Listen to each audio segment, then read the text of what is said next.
Hello. Hello जी, नमस्कार। कैसे हैं आप लोग? तो आप सभी का स्वागत करते हैं दुर्गेश एकेडमी के इस परिवार में।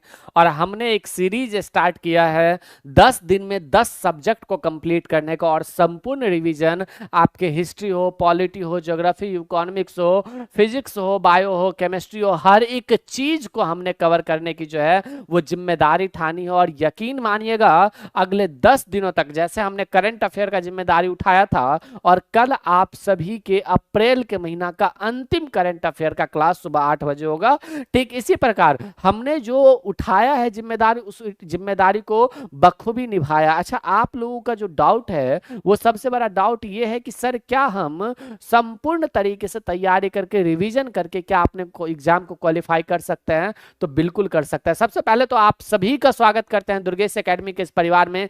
जितने भी लोग हो, अंकित, निशु, ऋचा, निधि पटेल, स्वामी, अर्नव, राधे राधे जी, लक्की, कविता रानी, आपका भी स्वागत है। निधि, सूरज पटेल, मनोज कुमार, खुशी कुमारी, आरंभ, निधि पटेल, जितने भी लोग हो उन सभी का स्वागत करते हैं दुर्गेश एकेडमी के इस परिवार में। अच्छा, मुझे एक बात बताओ, आज हमारा बायोलॉजी का क्लास है, कल जो होगा वो होगा हमारा पॉलिटी का पूरा रिवीजन। क्या होगा? हमारा पॉलिटी का पूरा रिवीजन होगा।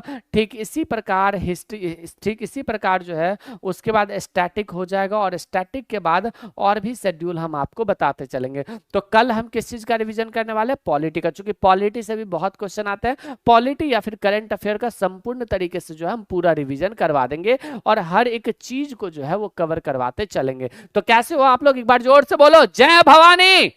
एक बार जोर से बोलो जय भवानी। हो जाए, है ना? और बिहार पुलिस में अगर सफल होना है तो एक बात को याद रखना है, वो ये है कि आपको मेहनत करने पड़ेंगे। मेहनत नहीं करोगे सफल नहीं होगे, मेहनत करोगे सफल हो जाओगे। कम उम्र में सफल होना बहुत मायने रखता है। अगर कम उम्र में आप सफल हो जाते हो तो यकीन मानिए आप अपने सपनों के बहुत, यानी कि अगर कम उम्र में सफल होते हैं तो आप अपना, घर परिवार का, सबका नाम रोशन करते हैं। अगर बुढ़ापे में सफल हुआ तो फिर सफल होना कैसा? अगर जवानी में अपने सफलता के आंखों से आंसू, यानी कि सफलता के खुशियों की आंसू अपने आंखों से नहीं आए तो फिर क्या फायदा ऐसे जीवन का? एक बार जोर से बोलो, क्या स्टार्ट किया जाए, है ना? अच्छा, मैं आपको बता दूं कि 31 मई को सुबह 9 AM से जो है आप सभी का मैराथन चलने वाला है, एनसीईआरटी के 6 to 12 का, page bye page, line by line के साथ।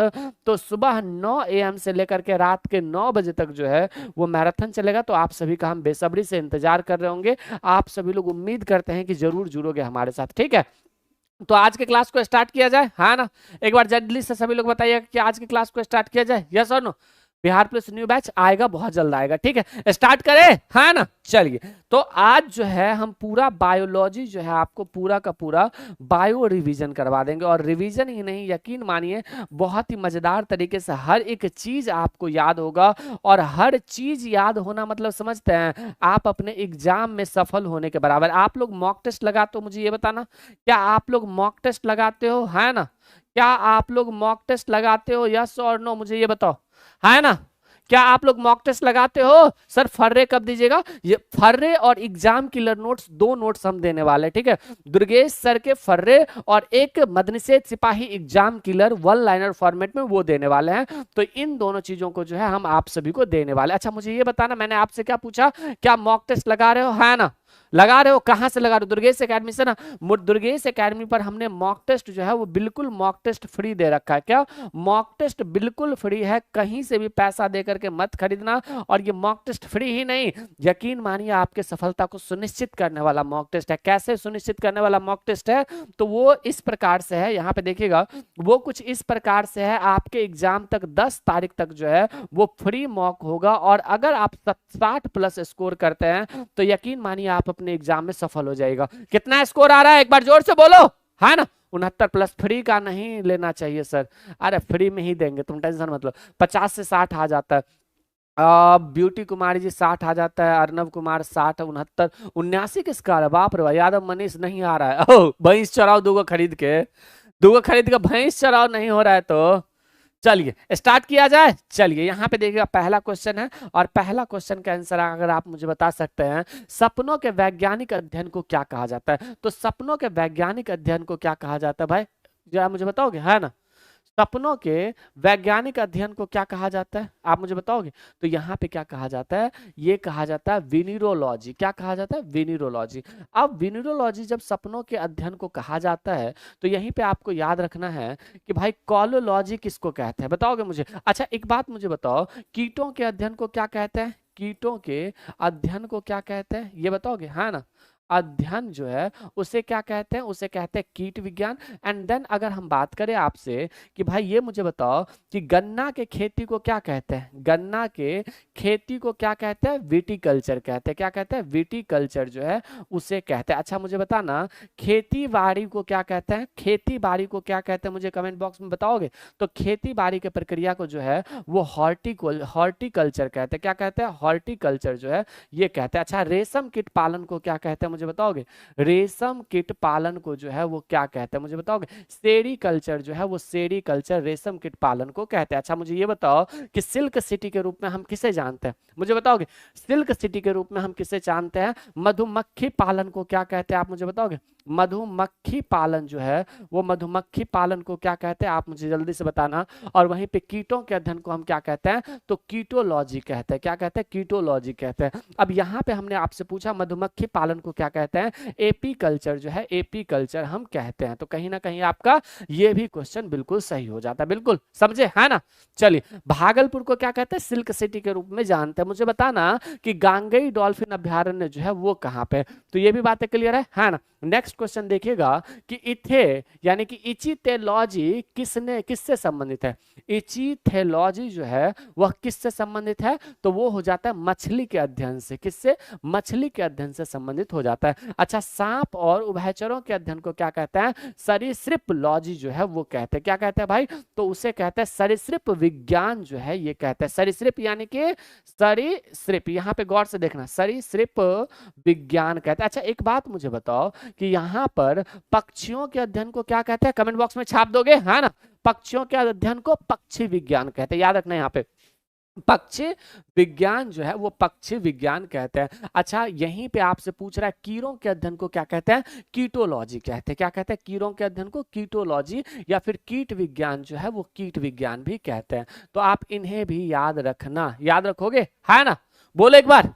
सर बैकग्राउंड ब्लैक मत रखिए, ठीक है? नहीं रखेंगे, आज भर रख दिए, कल से नहीं करेंगे, ठीक है ना? याद रखोगे। कीटों के अध्ययन को क्या कहते हैं? कीटोलॉजी। पक्षियों के अध्ययन को क्या कहते हैं? पक्षी विज्ञान। रोज रिपीट करना मेरे साथ। सरीसृप और उभयचरों के अध्ययन को क्या कहते हैं? सरीसृप विज्ञान। अच्छा इथिचेलॉजी किससे संबंधित है? मछली के अध्ययन से संबंधित है। मैंने इधर क्या बताया? कीटों के अध्ययन को क्या कहते हैं? कीट विज्ञान। कीटों के अध्ययन को कीट विज्ञान कहते हैं। वहीं पे रेशम कीट पालन को क्या कहते हैं? रेशम पालन यानी कि रेशम कीट पालन को क्या कहते हैं? सेरीकल्चर। रिपीट करना, क्या? सेरीकल्चर कहते हैं। वहीं पे अगर हम बात करें मधुमक्खी पालन को क्या कहते हैं भाई? मधुमक्खी पालन को जो है हम क्या कहते हैं? यहाँ पे बताओगे मुझे? मधुमक्खी पालन को क्या कहते हैं? तो मधुमक्खी पालन को जो है वो एपीकल्चर कहते हैं, याद रखोगे। वहीं पे गन्ना के खेती को क्या कहते हैं? विटीकल्चर। गन्ना के खेती को विटीकल्चर। वहीं पे खेती बाड़ी जो है उसे हॉर्टिकल्चर कहते हैं। कीटों के अध्ययन को कीटोलॉजी कहते हैं और सपनों के वैज्ञानिक के अध्ययन को क्या कहते हैं? वनीरोलॉजी जो है वनीरोलॉजी कहते हैं। ये बातें क्लियर, दोनों क्वेश्चन क्लियर हो गया है ना? एग्रीफ्रिया क्या है? यानी कि अगर आपसे पूछे कि ये जो एग्रीफ्रिया है ये क्या हो जाता है, तो यहाँ पे आपको याद होगा लिखने की क्षमता के नुकसान को क्या कहते हैं? एग्रीफ्रिया कहते हैं। क्या कहते हैं? एग्रीफ्रिया। अच्छा प्रेस्बिकोसिया जो है यानी कि प्रेस्बिकोसिया क्या होता है बताओगे मुझे, है ना? तो प्रेस्बिकोसिया सुनने की क्षमता को कम कर देता है। प्रेस्बिकोसिया क्या होता है? यानी कि सुनने की क्षमता को कम कर देना, दैट इज कॉल्ड प्रेस्बिकोसिया होता है। तो कहीं ना कहीं आप इससे भी याद रखना। अच्छा यहीं पे अगर हम बात करें तो आपको एक और बहुत चीज पता होगा, एफसिया जो है वो एफसिया की कमी से समझने की नुकसान होता है। किसका? एफसिया। आपको पता होगा एफसिया। और वहीं पे एफसिया के कमी से ही बोलने की क्षमता, अगर कोई नहीं बोल पाता है तो उसके अंदर किस चीज की कमी है? एफसिया। अगर कोई नहीं बोल पाता है तो उसके अंदर किस चीज की कमी है? एफसिया। किस चीज की कमी है? एफसिया। एग्रीफिया क्या होता है? लिखने की क्षमता, यानी कि लिखने की क्षमता ना होना, दैट इज कॉल्ड एग्रीफिया। क्या होता है? एग्रीफिया। वहीं पे अगर हम बात करें सुनने की क्षमता कम होना बराबर प्रेस्बिकोसिया। क्या? प्रेस्बिकोसिया। अगर कोई व्यक्ति नहीं सुन पाता है तो उसके अंदर किस चीज की कमी है? प्रेस्बिकोसिया। किसी कोई व्यक्ति नहीं सुन पाता है तो उसके अंदर किस चीज की कमी है, प्रेस्बिकोसिया जो है वो हो जाता है। तो ये भी बातें आप याद रखोगे, है ना। तो इस भी चीज को आप याद रख सकते हो, याद रखोगे, है ना। प्रेस्बिकोसिया किसे कहते हैं, मुझे बताओ, प्रेस्बिकोसिया किसे कहते हैं। विटामिन सी वाला क्वेश्चन गलत था, ठीक है। एस्कॉर्बिक एसिड जो है विटामिन सी, विटामिन सी यहां पे गौर से देखना, विटामिन जो है विटामिन सी, आपको पता होगा विटामिन सी का साइंटिफिक नेम क्या है, एस्कॉर्बिक एसिड। यहाँ पे एस्कॉर्बिक एसिड है और एस्कॉर्बिक एसिड आप याद रखना, दूध में कौन सा विटामिन नहीं पाया जाता, दूध में विटामिन सी नहीं पाया जाता है, इसके कमी से स्कर्वी रोग जो है वो स्कर्वी रोग हो जाता है। अच्छा, वहीं पे अगर हम बात करें, विटामिन सी हमारे शरीर में नहीं रुकता है, कहां पे, हमारे शरीर में नहीं रुकता है, बल्कि टॉयलेट के माध्यम से बाहर हो जाता है। विटामिन सी के कमी से स्कर्वी रोग होता है। इसके प्रचुर मात्रा में जो है आंवला में पाया जाता है, यानी कि खट्टे फल जो होते हैं वो खट्टे फलों में पाया जाता है। तो ये भी बातें आप याद रखोगे, यस और नो, है ना। चलिए सर कुछ इंपॉर्टेंट क्वेश्चन दीजिएगा, मैं आपको पूरा का पूरा अभी रिवीजन करवा दूंगा, ठीक है। यहाँ पे नेक्स्ट क्वेश्चन देखना कि गर्भावस्था यानी कि जब महिला प्रेग्नेंट रहती है, प्रसव और प्रसवोत्तर अवधि पर केंद्रित अध्ययन का क्या क्षेत्र है। यानी कि प्रसव, जब महिला प्रेग्नेंट होती है, बच्चे जन्म लेते हैं, और बच्चे जन्म लेने के बाद के अध्ययन को क्या कहते हैं, तो वो कहते हैं प्रसूति विज्ञान। क्या, प्रसूति विज्ञान जो है वो कहते हैं। ऑन्कोलॉजी क्या होता है मुझे बताओगे, ऑन्कोलॉजी जो है वो कैंसर से संबंधित इलाज का होता है। क्या, कैंसर संबंधित इलाज को हम क्या कहते हैं, ऑन्कोलॉजी कहते हैं। तो इसे भी आप याद रखोगे, है ना। बताओ मुझे, कमेंट बॉक्स में छाप दो, पिक कर लो नीचे में, पेमेंट हो गया है, हाँ हाँ ऑर्डर है, पेमेंट करके ले लो, ठीक है। ये बातें भी याद रहोगे, है ना। तो इस चीज को भी आप याद रख सकते हो। अच्छा, वहीं पे अगर हम बात करें क्वेश्चन नंबर 4 के बाद क्वेश्चन नंबर 5, हार्पेटोलॉजी जो है वो हार्पेटोलॉजी किससे संबंधित है, मुझे बताओ, बताओगे, है ना। हार्पेटोलॉजी जो है वो किससे संबंधित होता है, तो अभी अभी जस्ट मैंने बताया था कि सरीसृप और उभयचरों के अध्ययन को हार्पेटोलॉजी कहते हैं। क्या कहते हैं, हार्पेटोलॉजी जो है वो सरीसृप और उभयचरों के अध्ययन को कहते हैं। अच्छा, मछली के अध्ययन को क्या कहते हैं, मुझे बताओगे, अभी अभी जस्ट मैंने बताया था इचिथोलॉजी जो है वो मछली के अध्ययन को कहते हैं। अच्छा, विज्ञान, मत्स्य विज्ञान जो है, ऐसा भी याद रख सकते हो, मत्स्य विज्ञान, यानी कि मछली के अध्ययन को क्या कहते हैं, मत्स्य विज्ञान कहते हैं। अच्छा, एक बात मुझे बताओ कि मिथिला में विज्ञान यानी कि मछली जो है वो बहुत ज्यादा प्रोडक्शन होता है, ये भी बातें याद रखोगे। वहीं पे अगर हम बात करें पक्षियों के अध्ययन को क्या कहते हैं भाई, तो पक्षियों के अध्ययन को जो है वो पक्षी विज्ञान कहते हैं, और कीटों के अध्ययन को जो है वो कीटों के अध्ययन को कीट विज्ञान कहते हैं। तो यहाँ पे आप इसे भी याद रख सकते हैं, हमें नहीं लगता कि आपको कोई भी दिक्कत होगा। यहाँ पे पक्षी विज्ञान जो है ये भी आप याद रखिएगा, ठीक है ना। तो ये जो 3 चीजें हमने बताया, हार्पेटोलॉजी किससे संबंधित है, सरीसृप और उभयचरों के अध्ययन से संबंधित हो जाता है, क्लियर है ना। चलो, तो यहाँ पे आप इसे भी याद रखिएगा। नेक्स्ट क्वेश्चन देखिएगा कि मैग्नीफेरा इंडिका आम, मैग्नीफेरा इंडिका आम का दूसरा नाम है। क्या, किसका नाम है, आम को क्या कहते हैं, आम का साइंटिफिक क्या नाम है, मैग्नीफेरा इंडिका। हमने कहा आम का साइंटिफिक क्या नाम क्या है, आम का साइंटिफिक नाम क्या है, मैग्नीफेरा इंडिका। आम का साइंटिफिक नाम क्या है, मैग्नीफेरा इंडिका। सोलेनम ट्यूबरोसस आलू को कहते हैं। वहीं पे आलू अनुसंधान केंद्र कहाँ है भाई, भाई आलू अनुसंधान केंद्र शिमला में, आलू अनुसंधान केंद्र शिमला में हो जाता है। वहीं पे अगर हम बात करें, और पैंथेरा लियो जो है वो शेर का साइंटिफिक नेम है, इंडिका जो है वो ट्यूबरोसस, और लियो किसको प्रदर्शित करता है, द्विनाम पद्धति को जो है वो प्रदर्शित करता है। अच्छा, द्विनाम पद्धति के जनक कर्ता किसे कहते हैं, तो वो कहते हैं हम कैरोलस लीनियस को कहते हैं। किसे कहते हैं, द्विनाम पद्धति के जनक जो है वो कौन हो जाते हैं, कैरोलस, यहाँ पे देखोगे कैरोलस लीनियस, याद रखो कैरोलस लीनियस जो है वो द्विनाम पद्धति के जनक कर्ता हो जाते हैं। तो द्विनाम पद्धति के जनक कर्ता कौन है, कैरोलस लीनियस हो जाता है। कौन हो जाता है, कैरोलस लीनियस हो जाता है। अच्छा, इसका जो द्विपाद किया गया यानी कि लीनियस ने प्रतिपाद किया था, द्विनाम पद्धति के अनुसार नामकरण जाति और प्रजाति के आधार पर किया जाता था। इसमें प्रथम शब्द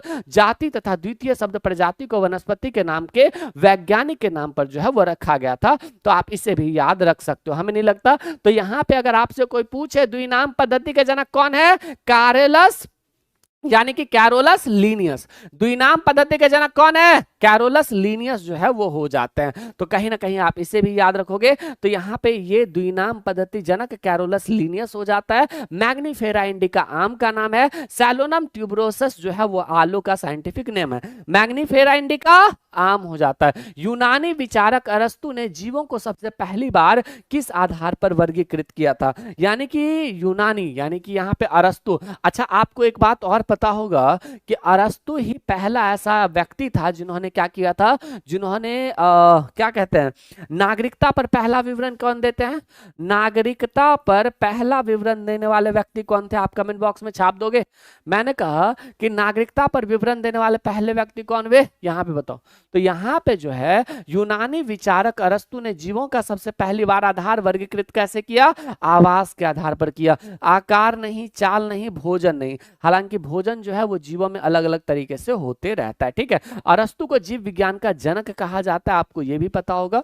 अरस्तु को क्या कहा जाता है? जीव विज्ञान का जनक कहा जाता है। तो आपसे कोई पूछे कि जीव विज्ञान का जनक क्या है, तो अरस्तु को कहा जाता है। वहीं पे अरस्तु जो है वो क्या किए थे? जीवों को पहली बार किस आधार पर बांटे थे? तो उन्होंने बांटा था आवास के आधार पर। तो इस बात को भी याद रखोगे, है ना। ये भी बातें आपको कोई भी दिक्कत नहीं होगा, ठीक है ना। चलो, उसके बाद अगर हम बात करें नागरिकता पर पहला विवरण किसने दिया था? अरस्तु जो है वो अरस्तु ने ही दिया था। अच्छा, यहाँ पे आपको पता होगा कि अरस्तु को जीव विज्ञान का जनक कहा जाता है। यूनानी विचारक अरस्तु ने जीवों को सबसे पहली बार आवास के आधार पर वर्गीकृत किया था। तो यूनानी विचारक अरस्तु ने जीवों को पहली बार किस आधार पर वर्गीकृत किया था?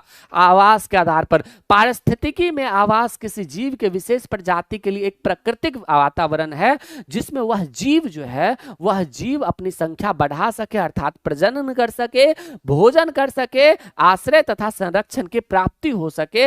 यही था किसका? अरस्तु का विचारधारा। क्या था? यही हो जाता अरस्तु का विचारधारा। मॉक टेस्ट दुर्गेश एकेडमी के एप्लीकेशन पर बिल्कुल फ्री है, तो आप सभी लोग जरूर जाकर के, है ना, अभी आप सभी लोग जाकर के जरूर लगाइए। अभी नहीं, यानी कि रोज सुबह 6 बजे अपलोड होता है, नए नए टेस्ट जाकर के जरूर लगाया करिए, ठीक है ना। यहीं पे बात करें हम क्वेश्चन नंबर 8, जीवों के वर्गीकरण में आकृति अथवा व्यवहार का विवरण अथवा दूसरे शब्दों में विशेष स्वरूप अथवा प्रकार अथवा विशेष प्रकार है। यहाँ पे बताओगे मुझे क्वेश्चन नंबर 8 का करेक्ट आंसर क्या हो जाएगा? यहाँ पे हो जाएगा अभिलक्षण। क्या हो जाएगा? अभिलक्षण। अब यहाँ पे जब गौर से देखोगे तो आपको पता चलेगा जीवों में वर्गीकरण में अभिलक्षण आकृति अथवा व्यवहार का विवरण, दूसरे शब्दों में विशेष स्वरूप जो है, विशेष स्वरूप अथवा विशेष प्रकार है, जीवों में जीव वैज्ञानिक वर्गीकरण से बुनियादित हो जाता है। तो इसे भी आप याद रखोगे, क्या हो जाएगा? अभिलक्षण हो जाएगा। यानी कि जीवों के वर्गीकरण में आकृति अथवा व्यवहार के विवरण अथवा दूसरे शब्दों में विशेष स्वरूप अथवा विशेष प्रकार है, अभिलक्षण हो जाता है। अभी अभी पीछे मैंने क्या बताया? अच्छा, द्विनाम पद्धति के जनक कौन है? अगर मैं आपसे पूछूं कि द्विनाम पद्धति के जनक कर्ता कौन है, ये क्वेश्चन बहुत इंपॉर्टेंट है। द्विनाम पद्धति के जनक कर्ता कौन है जीवों में? बताओगे मुझे, हाँ ना। द्विनाम पद्धति के जनक लीनियस, ठीक है, याद रखो। लीनियस ऐसे भी याद रख सकते हो, कौन हो जाते हैं? द्विनाम पद्धति के जनक कर्ता जो है वो लीनियस हो जाता है, कार्लोनियस, ये भी याद रख सकते हो। यहीं पे निम्नलिखित में से कौन सा वर्गीकरण में विभिन्न स्तरों पर उप समूहों की सही व्याख्या है? क्वेश्चन नंबर 9 का करेक्ट आंसर बताओगे मुझे, हाँ ना, बताओ जल्दी से। क्वेश्चन नंबर 9 का करेक्ट आंसर क्या हो जाएगा? कमेंट बॉक्स में छाप दो, बताओगे? ओके, क्या हो जाएगा? तो यहां पे हो जाएगा आपको जगत। क्या हो जाएगा? जगत, फाइलम, वर्ग, गण, कुल, वंश, जाति। यानी कि क्या होता है? जगत जो है फाइलम बनता है, फाइलम वर्ग, और वर्ग के बाद गण, गण के बाद कुल, और कुल के बाद वंश, और वंश के बाद जो है वो जाति बनता है। यानी कि ऑप्शन ए जो है इसका करेक्ट आंसर हो जाता है, जगत। ये बात याद रखो। इस प्रकार वर्गीकरण के पदानुक्रम में जीवों के विभिन्न लक्षणों के आधार पर छोटे छोटे समूह में हम बांटते हुए वर्गीकरण के आधार पर क्या करते हैं? तो भूत इकाई तक पहुंचते हैं, और वर्गीकरण के आधारभूत इकाई जाति, स्पीसीज जो है वो स्पीसीज का हम खोज करते हैं, ठीक है। तो ये भी बातें आप याद रखोगे, हाँ ना। तो ये सारी चीजें जो है आपको क्लियर हो गया होगा। यहाँ पे बताना, पादप और जंतु आपस में, हमने क्या कहा? हमने कहा पादप और जंतु आपस में, क्या पादप और जंतु आपस में कैसे भिन्न है? मुझे बताओगे क्वेश्चन नंबर 10 का करेक्ट आंसर। पादप और जंतु आपस में कैसे भिन्न है भाई? बताओगे मुझे? बताना। तो यहाँ पे क्या हो जाएगा, बफरिंग हो रहा है क्या, क्लास बफरिंग कर रहा है। यहाँ पे पादप और जंतु जो है वो दोनों के दोनों यूकैरियोटिक कोशिका से बने होते हैं। किससे, यूकैरियोटिक कोशिका से जो है ये बने होते हैं। और जब यूकैरियोटिक कोशिका से बने होते हैं तो यहाँ पे ध्यान दीजिएगा, ठीक है, ये दोनों के दोनों पादप और जंतु आपस में कैसे बने होते हैं, ये दोनों के दोनों जो है यूकैरियोटिक कोशिकाओं से बने हुए प्राणी है। लेकिन स्थानीय वृद्धि, हरित लवक वगैरह जो है इनका चेंज हो जाता है और इनका जो पीएच मान है वो पर्यावरण पर डिपेंड करता है। इसका करेक्ट आंसर जो है स्थानीय वृद्धि होगा, यानी कि स्थानीय चीजों पर जो है इसका इसका प्रभाव जो है वो प्रभाव पड़ता है। यहाँ पे देखना पादप और जंतु आपस में कैसे भिन्न है, ये यूकैरियोटिक कोशिका है, दोनों का दोनों क्या है, यूकैरियोटिक कोशिका है से बने हुए प्राणी है। लेकिन ये स्थानीय वृद्धि, हरित लवक हो गया, कोशिका भित्ति के हिसाब से भिन्न होते हैं। पौधे की स्थानीय वृद्धि उसके स्थानीय पर्यावरण तथा पीएच पर जो है वो निर्भर करता है। ये भी बात याद रखोगे, है ना। तो मैंने कहा पादप और जंतु आपस में कैसे भिन्न है, हालांकि ये दोनों सेम कोशिका है, कैसे है, यूकैरियोटिक कोशिका हो जाता है। पादप और जंतु जो है वो दोनों के दोनों क्या है, यूकैरियोटिक कोशिका है। पादप और जंतु दोनों के दोनों क्या हो जाते हैं, यूकैरियोटिक कोशिका हो जाते हैं। कल हम या तो आपको पॉलिटी करवा देंगे या तो स्टैटिक जीके करवा देंगे। आप मुझे बताओ कि कल आप कौन से सब्जेक्ट का रिवीजन करना चाहोगे, पॉलिटी या फिर स्टैटिक जीके, बताओगे, है ना। वही दुर्गेश भैया रेडियो ऑपरेटर के लिए मुझे बताना, यहाँ पे कल पॉलिटी करना चाहोगे या फिर स्टैटिक जीके। 10 दिन में 10 सब्जेक्ट को रिवीजन करवाने की जिम्मेदारी हम लेते हैं, मुझे बताओगे, है ना। ओके, पॉलिटी पॉलिटी पॉलिटी देख लेते हैं। आप लोग मुझे कमेंट बॉक्स में क्लास खत्म होने के बाद जरूर बता देना। तो यहाँ पे स्थानीय वृद्धि जो है स्थानीय वृद्धि के आधार पर भिन्न है, लेकिन यूकैरियोटिक कोशिका जो है यहाँ पे हो जाता है। पादप जिनके शरीर जड़ों जड़ों यानी कि पादप जो है, पादप जिनके शरीर, यहाँ पे गौर से देखना, मैंने क्या कहा, पादप जिनके शरीर जड़ों, तने तथा पत्तियों में विभाजित होते हैं तथा जल एवं अन्य पदार्थों के संवहन के लिए विशिष्ट ऊतक होते हैं, किस वर्ग में आते हैं, ब्रायोफाइटा, थाइलोफाइटा, टेरिडोफाइटा। सभी विकल्प सही है। यहाँ पे बताओगे मुझे, यहाँ पे बताना क्या हो जाएगा, तो यहाँ पे हो जाएगा टेरिडोफाइटा जो है ये हो जाते हैं, यानी कि पादप जिनके शरीर जड़ों, तनों तथा पत्तियों में विभाजित होते हैं तथा जल एवं अन्य पदार्थों के संवहन के लिए विशिष्ट ऊतक होते हैं, किस वर्ग में आते हैं, तो टेरिडोफाइटो में आते हैं। अच्छा, टेरिडोफाइटो की बात करें, टेरिडोफाइटो वर्ग का पौधा में संवहन ऊतक वास्तविक जड़, तना और पत्तियां में पाए जाते हैं। तो संवहन ऊतक जो है वो कहाँ पे, जड़, तना और पत्तियां में पाए जाती है, ठीक है। संवहन ऊतक जो है ये कहाँ पाया जाता है, तो वो पाया जाता है जड़, तना तथा पत्तियां। यहाँ पे गौर से देखना, जड़, तना तथा पत्तियों में, एक मिनट ना, तथा पत्तियों में, याद रखोगे, है ना। तो इसे भी याद रखना। तो हमने कहा कि संवहन ऊतक जो है वो टेरिडोफाइटो में कहाँ पाया जाता है, जड़, तना और पत्तियों में। संवहन ऊतक कहाँ पाया जाता है, हमने कहा कि संवहन ऊतक जो है वो जड़, तना और पत्तियों में पाए जाते हैं तथा जल एवं अन्य पदार्थों के संवहन के लिए विशिष्ट हो जाता है, ठीक है। विशिष्ट संवहन ऊतक जाइलम तथा फ्लोएम पाए जाते हैं। अच्छा, आपको पता होगा कि पौधों में जो है वो जाइलम एवं फ्लोएम पाया जाता है। क्या पाया जाता है, जाइलम एवं फ्लोएम जो है वो पाया जाता है। अच्छा, एक बात मुझे बताओ कि जाइलम का क्या काम है और फ्लोएम का क्या काम है, बताओगे, जाइलम का और फ्लोएम का क्या काम है, बताओगे मुझे, है ना, मुझे बताओ, है ना। टेरिडोफाइड पौधे जो बीज रहित तथा पुष्प रहित होते हैं तथा ये संवहन बंडल का प्रयोग करते हैं।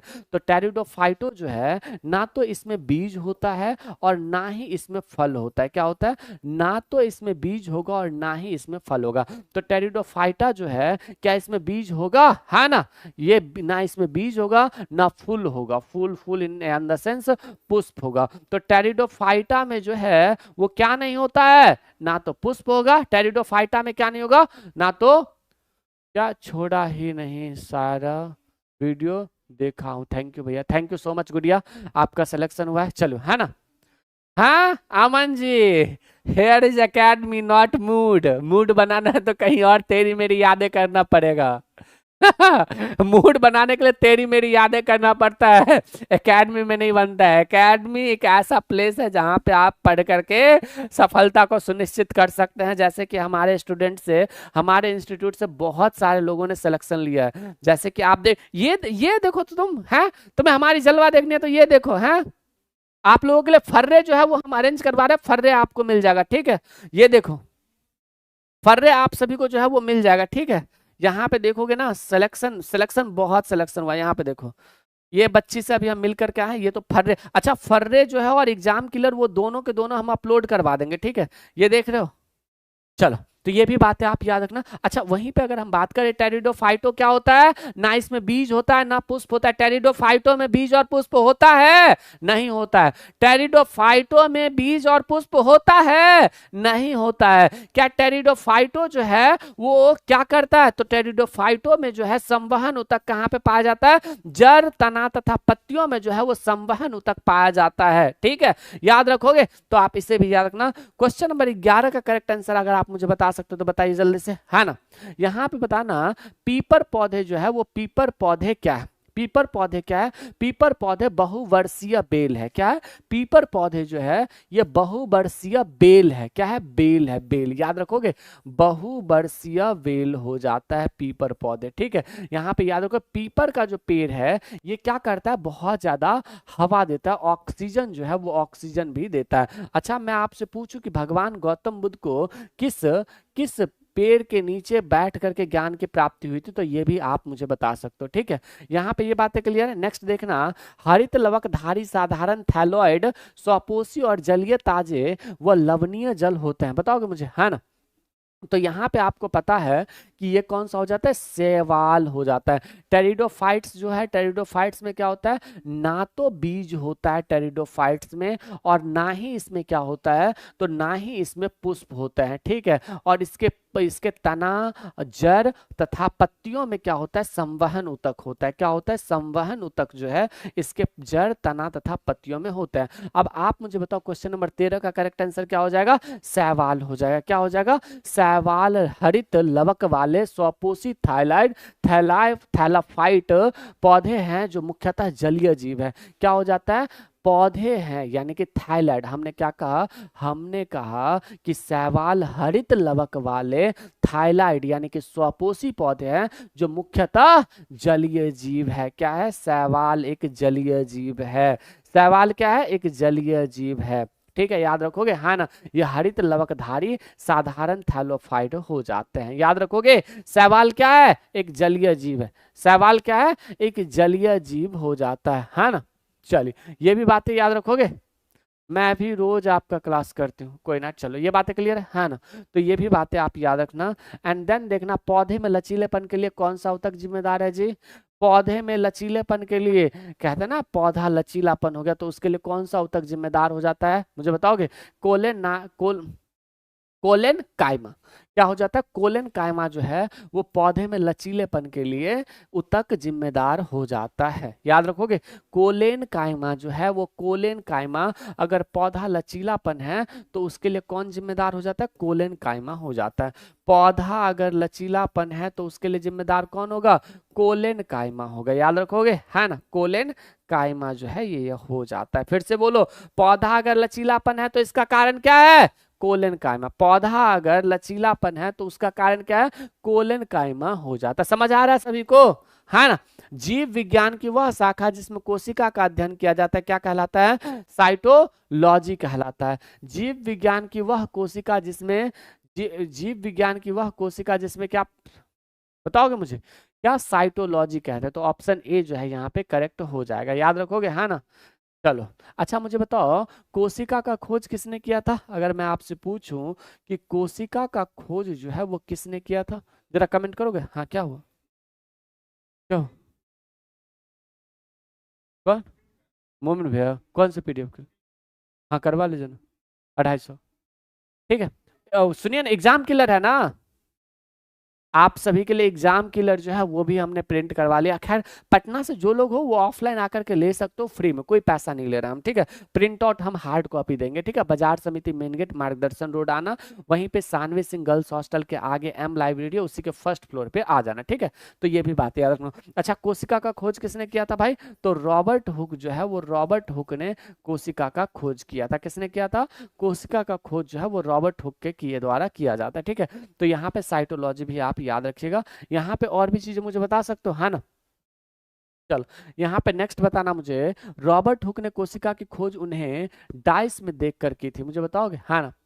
डाइस में खोज कर देखकर रॉबर्ट हुक जो है वो कोशिका की खोज करते हैं। आप मुझे बता सकते हो तो जल्दी से बताओ। तो रॉबर्ट हुक जो है वर्ष 1665 में क्या करता है? तो वर्ष 1665 में माइक्रोस्कोप की सहायता से पतले कर्क के टुकड़े को कोशिका, मृत कोशिका के अस्तित्व की खोज करने वाला पहला वैज्ञानिक था। कब? 1665 में, ठीक है।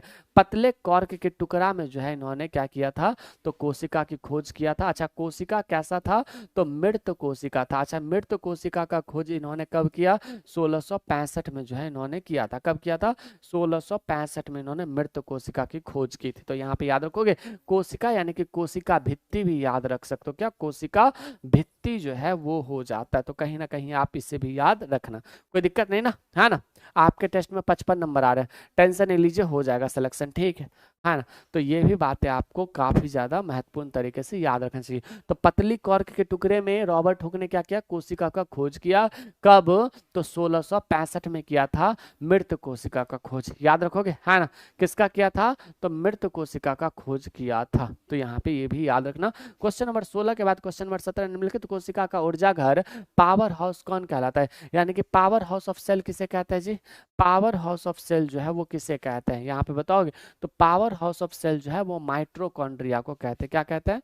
माइट्रोकॉन्ड्रिया को जो है वो पावर हाउस ऑफ सेल कहते हैं। क्या कहते हैं? पावर हाउस ऑफ सेल कहते हैं। तो इस बात को भी आप याद रख सकते हैं। तो पावर हाउस ऑफ सेल किसे कहते हैं? माइट्रोकॉन्ड्रिया को कहते हैं, ठीक है। अच्छा, यहाँ पे एटीपी के रूप में ऊर्जा का निर्माण करता है। यहाँ पे क्या होता है? माइट्रोकॉन्ड्रिया जो है वो एटीपी के रूप में, यहाँ पे याद रखना, एटीपी के रूप में क्या होता है? एटीपी के रूप में ऊर्जा का निर्माण करता है। अच्छा, एटीपी का फुल फॉर्म अगर मुझे बता सकते हो तो मुझे बताओ, एटीपी का फुल फॉर्म क्या होता है, बताओगे? एटीपी का फुल फॉर्म क्या होता है? Adenosine triphosphate. क्या? एडिनोसिन ट्राइफॉस्फेट जो है वो एटीपी का फुल फॉर्म होता है। इनमें अपना ऊर्जा का निर्माण करते हैं, इनमें अपना स्वयं का डीएनए पाया जाता है। अच्छा, इसी में क्या होता है? तो इसी में खुद का स्वयं का जो है वो डीएनए भी पाया जाता है। अच्छा, यहीं पे बात करें अगर हम डीएनए का फुल फॉर्म क्या होता है तो बताओगे? डीएनए का फुल फॉर्म क्या होता है? तो यहाँ पे माइट्रोकॉन्ड्रिया को कोशिका का ऊर्जा घर यानी कि पावर हाउस ऑफ सेल कहा जाता है, और एटीपी के रूप में ऊर्जा का निर्माण करते हैं, इसमें अपना घर, खुद का घर डीएनए पाया जाता है। इसकी खोज ऑल्टमैन ने की थी तथा नामकरण सी वेंडा ने किया था। यानी कि इसका खोज किसने किया था? ऑल्टमैन ने किया था, तथा इसका नामकरण जो है वो सी वेंडा करते हैं। याद रखो, इसका खोज किसने किया था? तो इसका खोज जो है माइट्रोकॉन्ड्रिया का ऑल्टमैन करते हैं। कौन करते हैं? ऑल्टमैन करते हैं। वहीं पे नामकरण सी वेंडा के द्वारा किया जाता है। नामकरण किसके द्वारा किया जाता है? सी वेंडा। इसका खोज किसके द्वारा किया गया था? ऑल्टमैन के द्वारा। याद रखोगे, खोज किसके द्वारा किया जाता है? ऑल्टमैन के द्वारा किया जाता है। और इसका नामकरण जो है वो नामकरण किसने किया था? सी वेंडा ने किया था। याद रखोगे, ये सब कुछ आपने पढ़ा है पहले? मुझे बताओ, क्या आपने ये सारी चीजें पढ़ा हुआ है पहले 1986 में? सर फ्री बैच तो दे दीजिए। फ्री बैच नहीं, हम आप सभी को जो है वो फर्रे फ्री में देंगे। एग्जाम किलर नोट्स है वो हम फ्री में देंगे। तो दो चीजें हम आपको फ्री में दे रहे हैं, ठीक है। ये बातें क्लियर है? चलिए, तो इसे भी आप याद रख सकते हो। नेक्स्ट की बात करते हैं हम, पौधे की कोशिका भित्ति किससे बनी होती है? मुझे बताओगे, पौधे की कोशिका भित्ति जो है वो किससे बनी होती है? मुझे बताओ जल्दी से।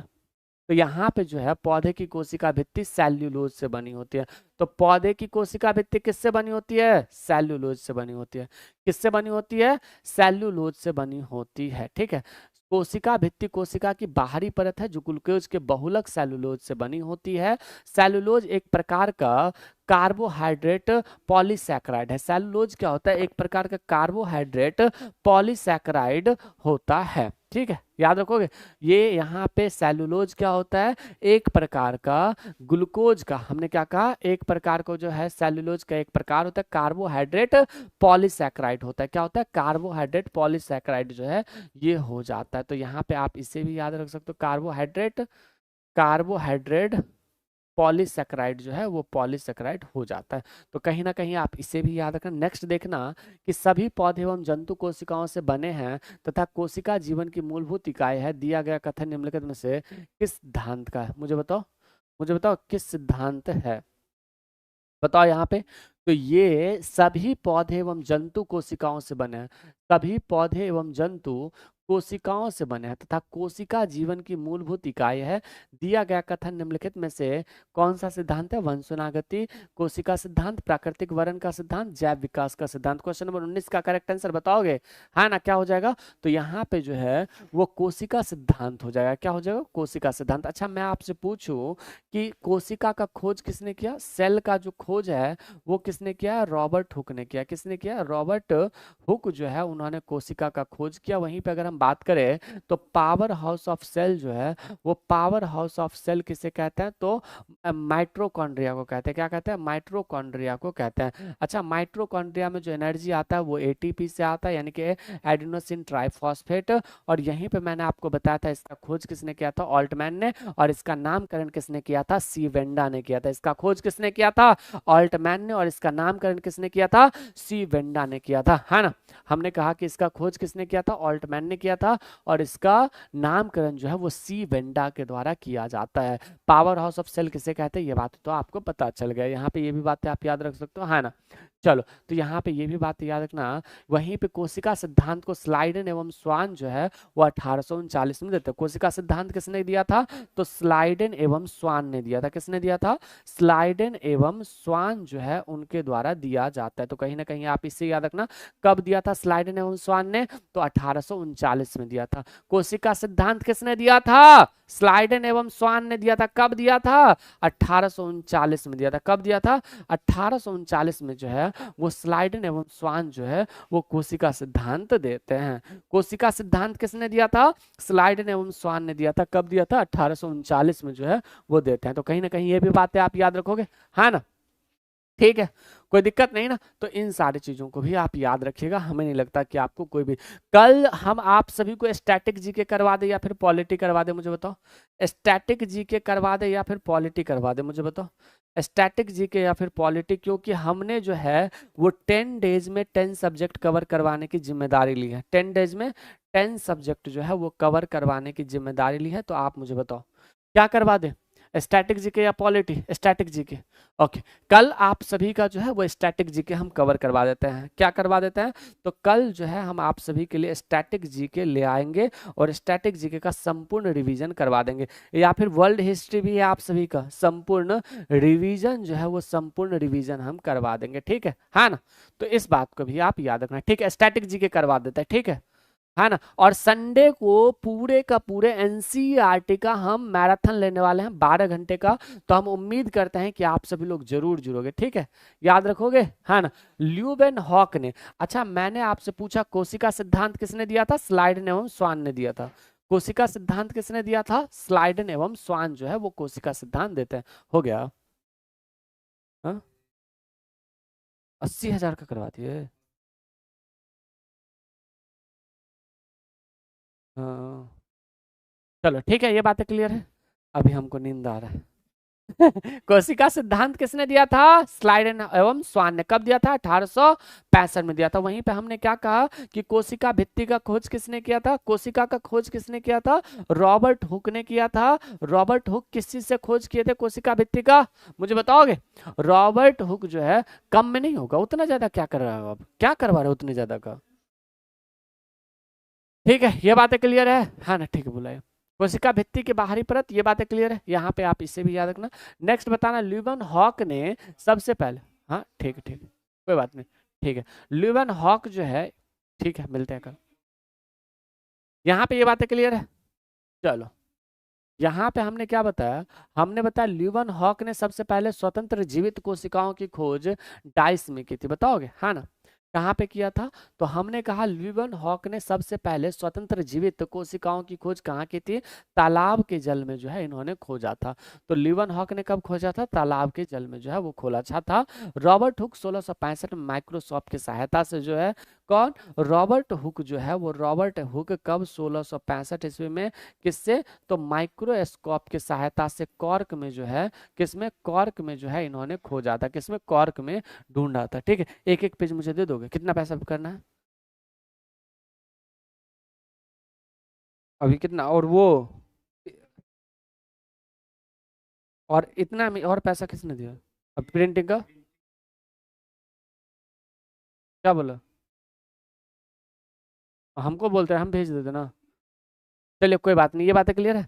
रॉबर्ट हुक ने कब किया था, 1665 में करता है। यहाँ पे क्वेश्चन नंबर 1 का क्या हो जाएगा, तालाब के जल में जो है इन्होंने खोजा था। ठीक है, यहाँ पे आप इसे भी याद रख सकते हो, वैज्ञानिक, डच वैज्ञानिक एंटोनी वान ल्यूवेन हॉक ने 1676 में तालाब में के पानी में शैवाल से मुक्त जीवित कोशिकाओं को पहली बार खोजा था। तो जीवित कोशिकाओं को खोज किसने किया था, तो जीवित कोशिका का खोज जो है वो खोजा था। यहाँ पे गौर से 3 बातें याद रखो, जीवित कोशिका का खोज किसने किया था, ल्यूवेन हॉक ने किया था। यहाँ पे देखना, मृत कोशिका का खोज कौन करता है, यहाँ पे गौर से इन सारे चीजों को पढ़ो। मृत कोशिका का रॉबर्ट हुक जो है वो, रॉबर्ट हुक ने किया था। कोशिका सिद्धांत किसने दिया था, स्लाइडन एवं स्वान ने दिया था।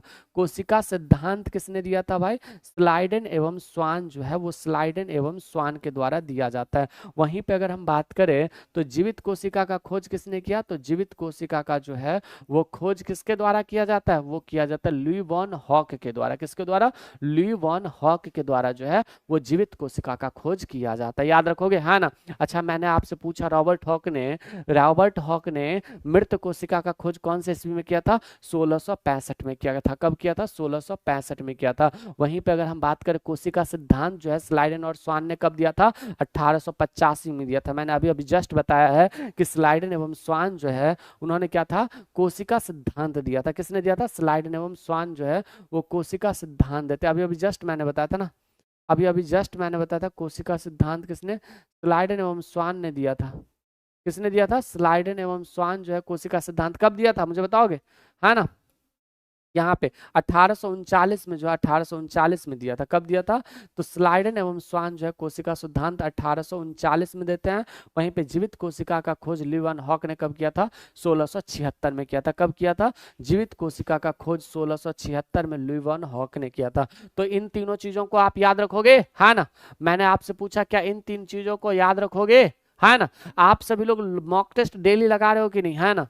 एक बार सभी लोग सेशन को लाइक कर देना, और मुझे ये बताना कि आप सभी लोग डेली मॉक टेस्ट लगा रहे हो कि नहीं, ये बताना मुझे, जल्दी से बताओ। क्वेश्चन नंबर 21 बताना, कोशिका में स्थित, मैंने आपसे पूछा कोशिका में स्थित तरल जैविक पदार्थ को जीव द्रव्य का नाम किसने दिया। क्वेश्चन नंबर 21 का बताओ, बताओगे मुझे, है ना। कोशिका में स्थित तरल जैविक पदार्थों को जीव द्रव्य का नाम किसने दिया था, तो यहाँ पे जो है वो जेई पुरकिंजे के द्वारा दिया गया। किसके द्वारा, जेई पुरकिंजे के द्वारा जो है वो दिया जाता है। किसके द्वारा, जेवी पुरकिंजे के द्वारा जो है ये दिया गया था, जीव द्रव्य। ये बातें याद रखोगे, है ना। चलो, यहाँ पे अगर हम बात करें जीव द्रव्य जो है या फिर प्रोटोप्लाज्म, एक ग्रीक शब्द है, क्या है, जीव द्रव्य बोलो या फिर प्रोटोप्लाज्म बोलो, इसको क्या कह सकते हैं हम, प्रोटोप्लाज्म कह सकते हैं। ठीक है, प्रोटोप्लाज्म कह सकते हैं। ये किस चीज से बना हुआ शब्द है, मुझे बताओगे। तो ये जो बना हुआ है वो किस चीज से है, तो ये बना हुआ है ग्रीक शब्द से, जिसका अर्थ होता है प्रथम तथा, यहाँ पे प्रथम तथा प्लाज्मा का अर्थ बनना होता है। अर्थात प्रोटोप्लाज्म, प्रोटो प्लस प्लाज्म से बना होता है। इस शब्द का पहली बार प्रयोग किसने किया था, जेई पुरकिंजे जो है वो जेई पुरकिंजे के द्वारा किया था। ठीक है, किसके द्वारा, जेई पुरकिंजे के द्वारा जो है वो प्रोटोप्लाज्म का प्रयोग किया था, यानी कि जीव द्रव्य का प्रयोग किया था। रॉबर्ट हुक के बारे में आपको पता ही है। नेक्स्ट देखना, निम्नलिखित में से कौन सा विभिन्न तरल अस्थायी ऊतकों में से कोशिकाओं के मध्य रिक्त स्थान का सही घटता क्रम है, बताओगे जल्दी से, बताओ भाई, बताओ जल्दी से, है ना। चलो, यहाँ पे क्या हो जाएगा, यहाँ पे पेरकाइमा हो जाएगा, स्क्लेनकाइम हो जाएगा, क्लेनकाइमा हो जाएगा। यहाँ पे पेरेंकाइमा हो जाएगा, स्क्लेंकाइमा हो जाएगा। वहीं पे अगर हम बात करें तो क्लेंकाइमा हो जाएगा। तो यहाँ पे स्क्लेंकाइमा ये नहीं होगा, यहाँ पे ये भी नहीं होगा, प्रेंक्लाइमा, स्क्लेंकाइमा और क्लेंकाइमा। यानी कि दोनों ऑप्शन सही, ऑप्शन ए और सी दोनों हो सकता है। क्या ऑप्शन ए और सी जो है वो दोनों का दोनों हो सकता है। खैर यहाँ पे आप इस बात को याद रखना, ठीक है, ए और सी दोनों हो सकता है, दोनों सेम ही है। तो इस प्रकार से जो है ये हो जाता है। किस प्रक्रिया द्वारा विभाज्योतक उत्तक की कोशिका एक अस्थायी रूप, आकार तथा विशिष्ट क्रिया ले लेती है, मुझे बताओगे? है ना, बताओ जल्दी से, बताओगे? किस प्रक्रिया द्वारा विभाज्योतक उत्तक की कोशिका एक अस्थायी रूप, आकार तथा विशिष्ट क्रिया ले लेती है, बताओ जल्दी से। यहाँ पे क्या हो जाएगा? विभेदीकरण जो द्वारा जो है ये हो जाता है। क्या? विभेदीकरण द्वारा हो जाता है। यानी कि कहने का मतलब क्या है, उत्तक किसी जीव के शरीर में कोशिकाओं के एक ऐसे समूह को कहते हैं जिसकी उत्पत्ति एक समान होती है तथा वे कोशिका तथा वो विशेष कार्य करती है। ठीक है, ये बात याद रखोगे, है ना। उत्तक की कोशिका पौधे विभिन्न भागों में बढ़ती है तथा अस्थायी रूप से आकार प्रदान करती रहती है। ये भी बातें आप याद रख सकते हो, हमें नहीं लगता कि आपको कोई दिक्कत है ना। ए और सी दोनों सेम है। 40 नहीं होगा, 40 में नहीं होगा सर। क्या 40 में? हम आप लोगों को दे देंगे, है ना, 1674 होगा। ठीक है, एक बार देख लीजिएगा, देख लेंगे, ठीक है, कोई दिक्कत है नहीं ना। तो आप इसे भी याद रखिएगा। नेक्स्ट देखिएगा, नेक्स्ट क्या है, यूकैरियोटिक कोशिकाओं में प्लाज्मा झिल्ली किस में बनी होती है? प्रोटीन में। अच्छा, प्रोटीन संश्लेषण कहाँ पे होता है, मुझे बताओगे? प्रोटीन का जो संश्लेषण है वो कहाँ होता है, अगर आप मुझे बता सकते हो तो बताओ। तो वो हो जाता है राइबोसोम में। अगर हम बात कर प्रोटीन संश्लेषण कहाँ होता है, राइबोसोम में हो जाता है। तो कहीं ना कहीं आप इसे भी याद रख सकते हो, प्रोटीन संश्लेषण कहाँ होता है, राइबोसोम में हो जाता है। ठीक है ना। तो यहाँ पे आप ये भी याद रख सकते हो कि यूकैरियोटिक कोशिकाओं में प्लाज्मा झिल्ली किससे बनी होती है? फास्फोलिपिड से बनी होती है। यूकैरियोटिक कोशिका में प्लाज्मा झिल्ली किससे बनी होती है? फास्फोलिपिड से बनी होती है। किससे बनी होती है? फास्फोलिपिड से बनी होती है। क्या? फास्फोलिपिड से बनी होती है, याद रखोगे। यूकैरियोटिक कोशिकाओं में प्लाज्मा झिल्ली किससे बनी होती है? फास्फोलिपिड से बनी होती है। किससे बनी होती है? फास्फोलिपिड से जो है वो बनी होती है। लाइकोप्रोटीन, लाइपोप्रोटीन नहीं, फास्फोप्रोटीन नहीं हो जाएगा, ये भी नहीं होगा और ये भी नहीं होगा। ठीक है, प्रोटीन संश्लेषण कहाँ होता है? राइबोसोम में होता है। यूकैरियोटिक कोशिका में प्लाज्मा झिल्ली किससे बनी होती है? प्लाज्मा झिल्ली फास्फोलिपिड से बनी होती है। किससे? फास्फोलिपिड, याद रखोगे, किससे? फास्फोलिपिड से बनी होती है, याद रखोगे, है ना। इसे भी आप याद रखिएगा। नेक्स्ट क्वेश्चन देखिएगा आप लोग, क्या हो जाएगा, एक यूकैरियोटिक कोशिका, क्या हमने कहा, एक यूकैरियोटिक कोशिका जो है, यहाँ पे गौर से देखना, बताओगे मुझे? ओके, एक यूकैरियोटिक कोशिका में एक नाभिक सहित झिल्ली मेम्ब्रेन से बंधे अंग होता है जो कोशिकीय प्रक्रियाओं द्वारा डाइस में कार्य करने में सहायक है। क्वेश्चन नंबर 25 का करेक्ट आंसर बताओ, क्या हो जाएगा? समावेशन हो जाएगा। क्या हो जाएगा? समावेशन। यानी कि कहने का मतलब क्या है, एक यूकैरियोटिक कोशिका में नाभिक सहित झिल्ली मेम्ब्रेन से बंधे अंग होते हैं जो कोशिका प्रक्रियाओं में कार्य करने में सहायक होते हैं। क्या हो जाएगा? समावेशन जो है वो समावेशन हो जाता है। ठीक है, एक यूकैरियोटिक कोशिका में एक नाभिक सहित झिल्ली मेम्ब्रेन से बंधे अंग होता है जो कोशिकीय प्रक्रियाओं को समावेशन कार्य करने में सहायक होते हैं। क्या होता है? समावेशन कार्य करने में जो है वो सहायक होते हैं। तो कहीं ना कहीं आप इसे भी याद रख सकते हैं, याद रखोगे, है ना। चलो, बहुत बढ़िया। तो ऑप्शन सी इज करेक्ट। कितने क्वेश्चन अभी तक? 25 में से कितने क्वेश्चन आपने सही किया? 25 क्वेश्चन में से कितने क्वेश्चन सही किया, एक बार जल्दी से बताओगे, है ना, एक बार जल्दी से बोलो। 25 में से अभी तक कितने क्वेश्चन आपने सही किया, एक बार जल्दी से कमेंट बॉक्स में छाप दो, बताओगे मुझे, है ना।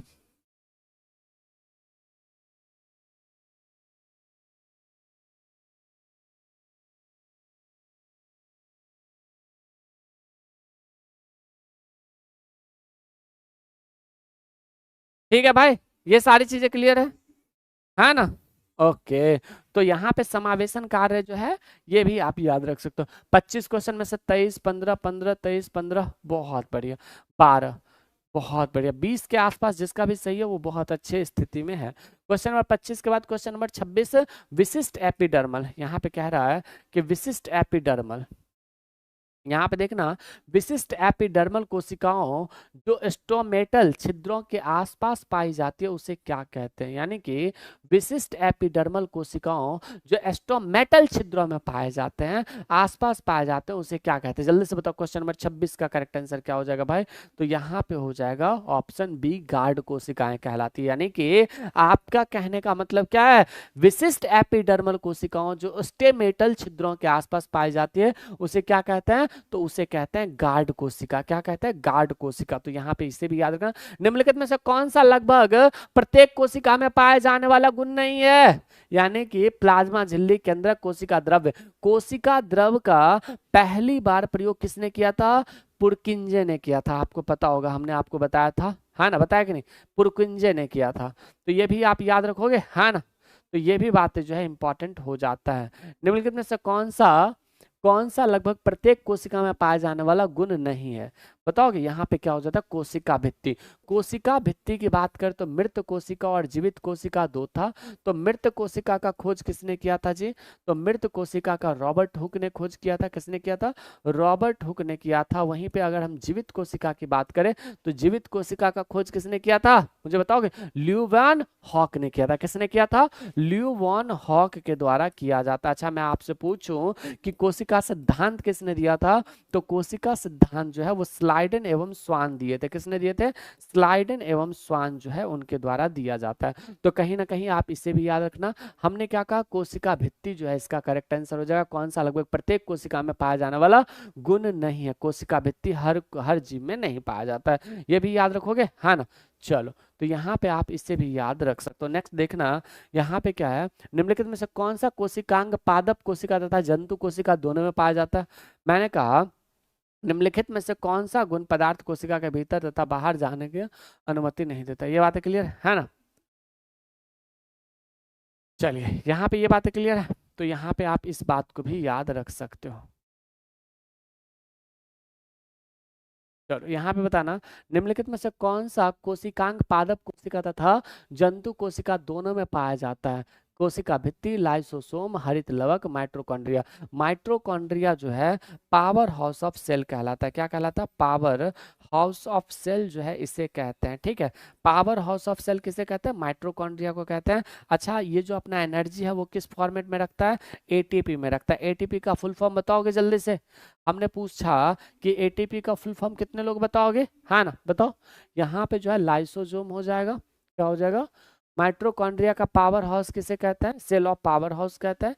यहाँ पे लाइसोसोम जो है ये लाइसोसोम हो जाएगा।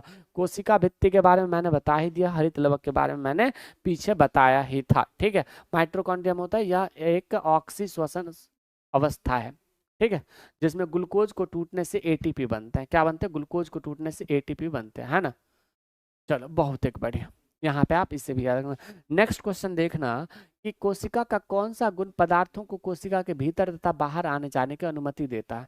कोशिका का कौन सा गुण कोशिका के पदार्थों को अंदर बाहर जाने में जो है वो अंदर बाहर जाने की अनुमति देता है?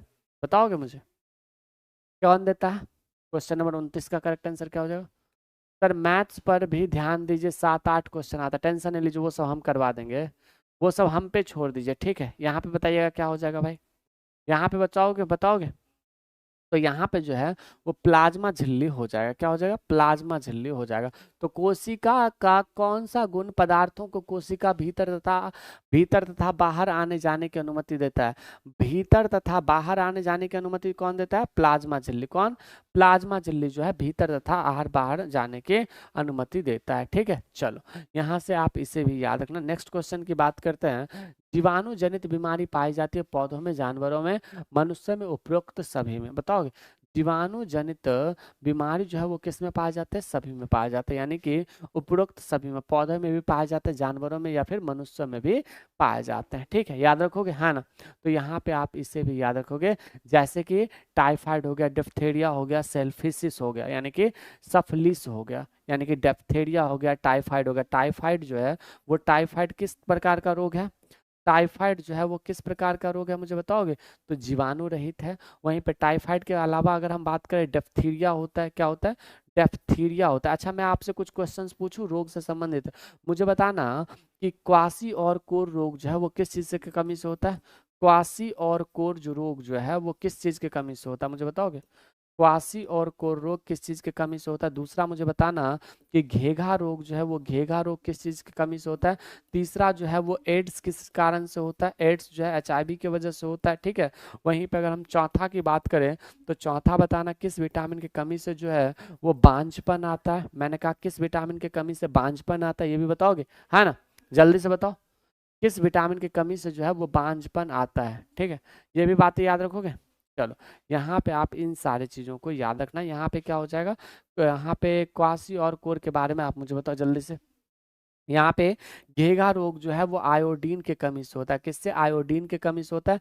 एड्स एचआईवी किससे होता है, और बांझपन जो है वो बांझपन विटामिन ई के वजह से होता है, जिसे हम ब्यूटी विटामिन भी कहते हैं। क्या कहते हैं, ब्यूटी विटामिन भी कहते हैं। यहाँ पे याद रखोगे। मनुष्य तथा जानवरों में कई जीवाणु जनित रोग पाई जाती है, टाइफाइड, डिप्थेरिया और सेफलिस। याद रखोगे, सेफलिस, ये दोनों रोग जो है वो पाए जाते हैं। और ठलाली का ऐड आ गया बिहार पुलिस का न्यू फॉर्म कब तक आएगा, जल्दी आएगा।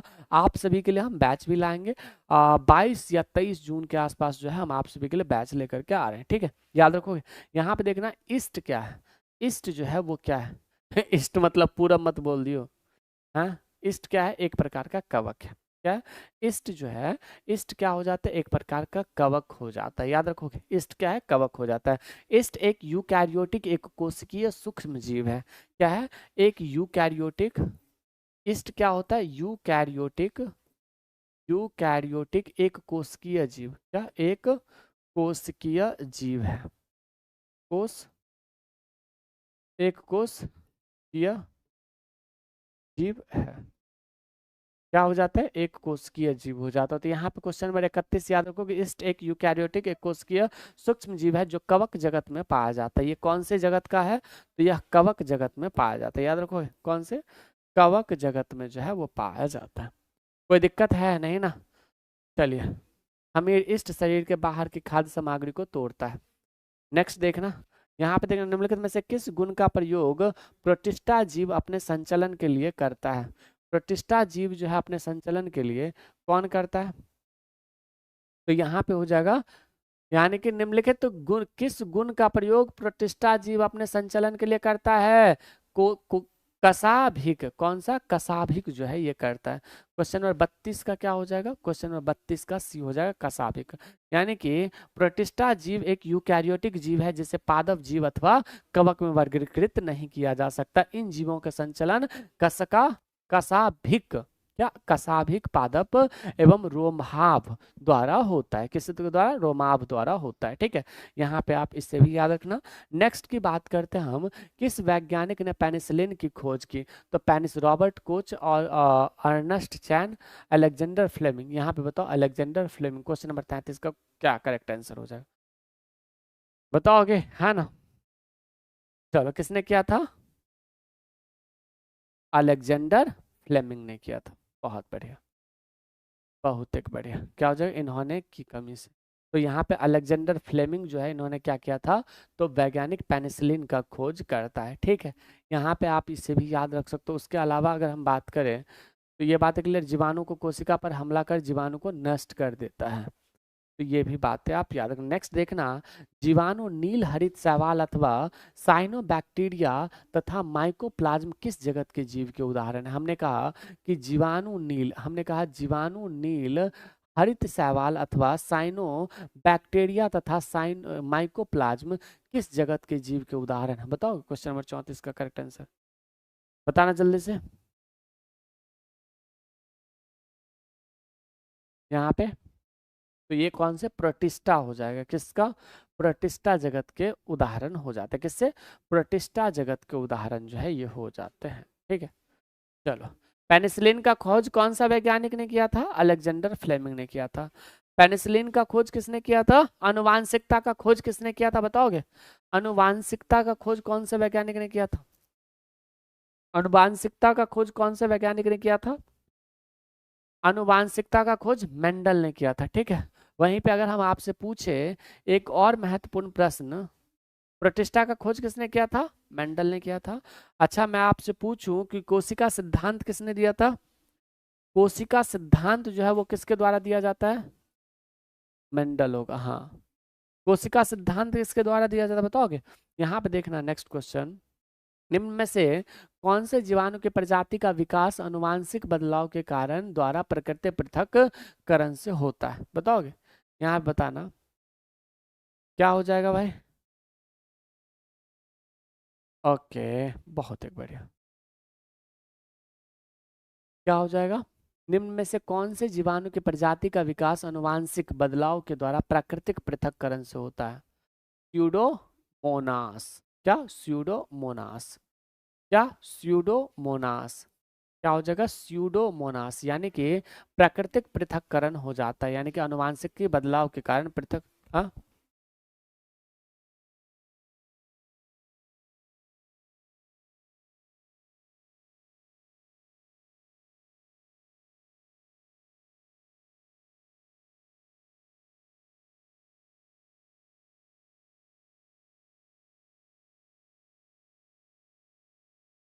ठीक है, ये बातें क्लियर है? हाँ ना? चलिए, तो यहाँ पे क्या हो जाएगा?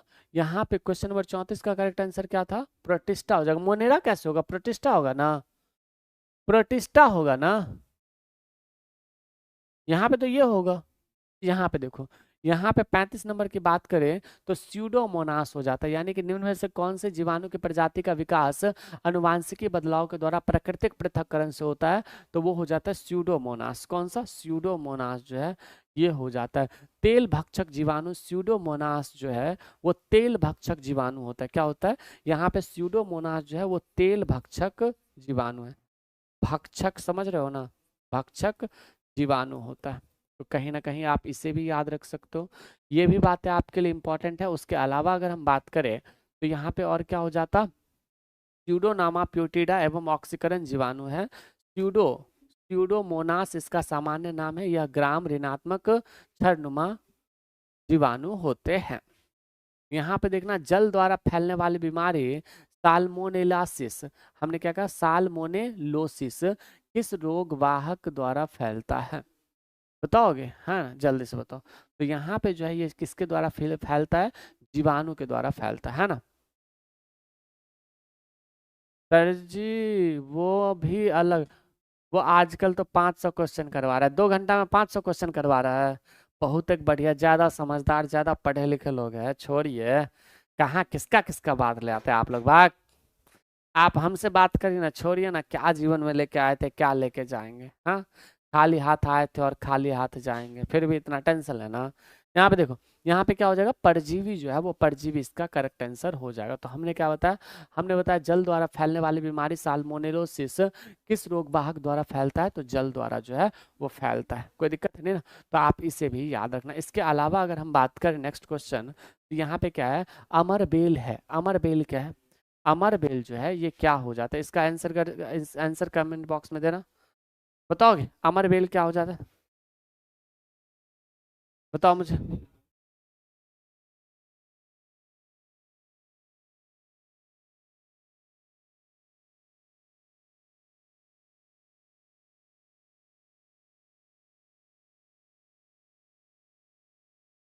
हाँ,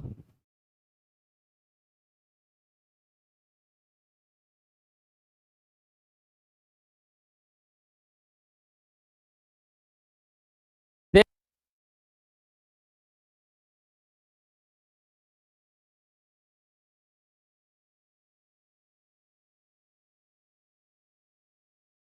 ठीक है, ये बातें क्लियर है? हाँ ना? तो यहाँ पे मुझे बताना, अमर बेल है। अमर बेल क्या है? अमर बेल जो है एक प्रकार का क्या है? क्या लगा रहे हो सब? बताना मुझे। अब बताना क्या होगा इसका करेक्ट आंसर? बी राइट होगा। बाप रे बाप, अमर बेल क्या है जरा बताओ कि कौन कौन बी बता रहे हो जी? कौन कौन बी बता रहे हो ये बताओ। क्वेश्चन नंबर 37 का करेक्ट आंसर क्या हो जाएगा? बाप रे बाप, कैसे तुम लोगों का सिलेक्शन होगा जी? आंशिक परजीवी जरे हैं। क्या आंशिक परजीवी जरे हैं? अमरबेल कैस्कुटा एक जाति है। क्या है? अमरबेल कैस्कुटा एक जाति है जिसमें तकरीबन 100 से 170 प्रजातियां।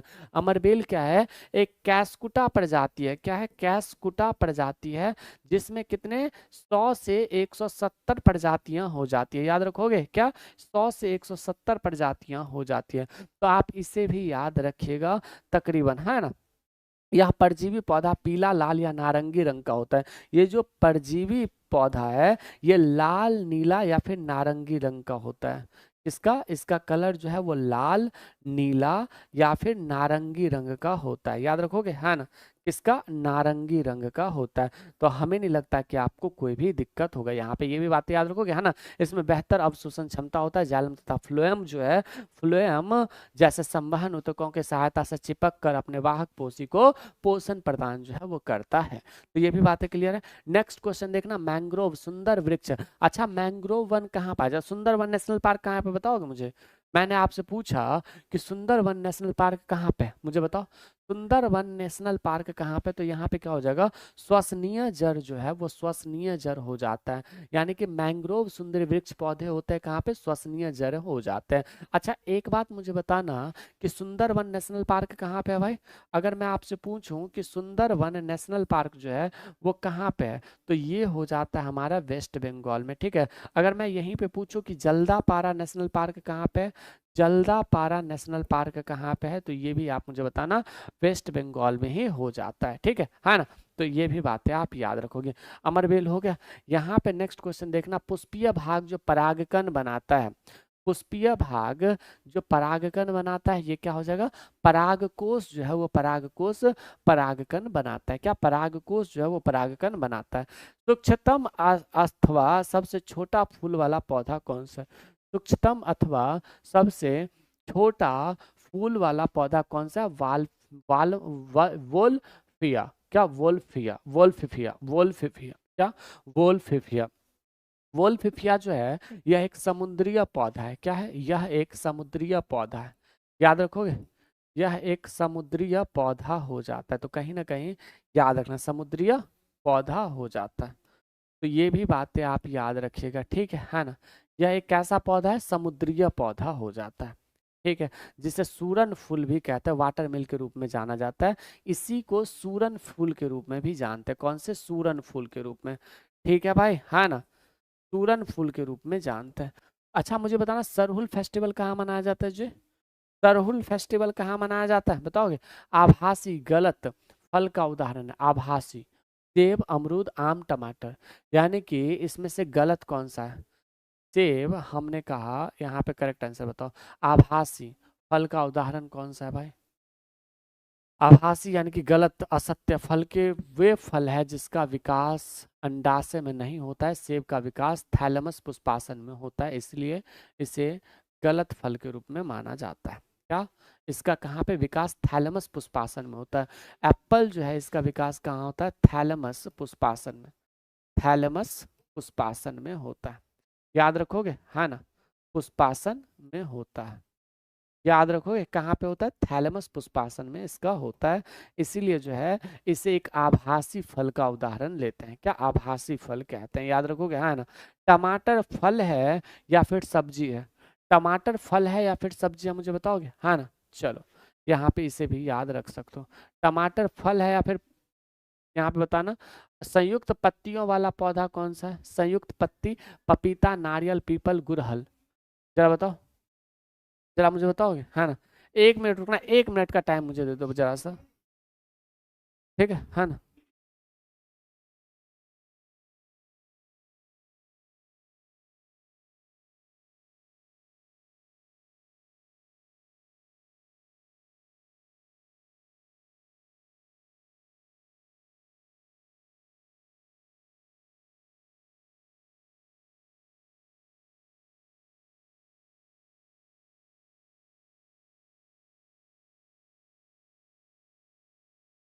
ठीक है जी, कोई दिक्कत है नहीं ना? अरे वैभव सूर्यवंशी आज फिर से छक्का नहीं, अरे आउट हो गया भाग। वैभव सूर्यवंशी का हम मैच देखने के लिए बार बार चले जाते, फिर से बिना शतक मारे आउट हो गया।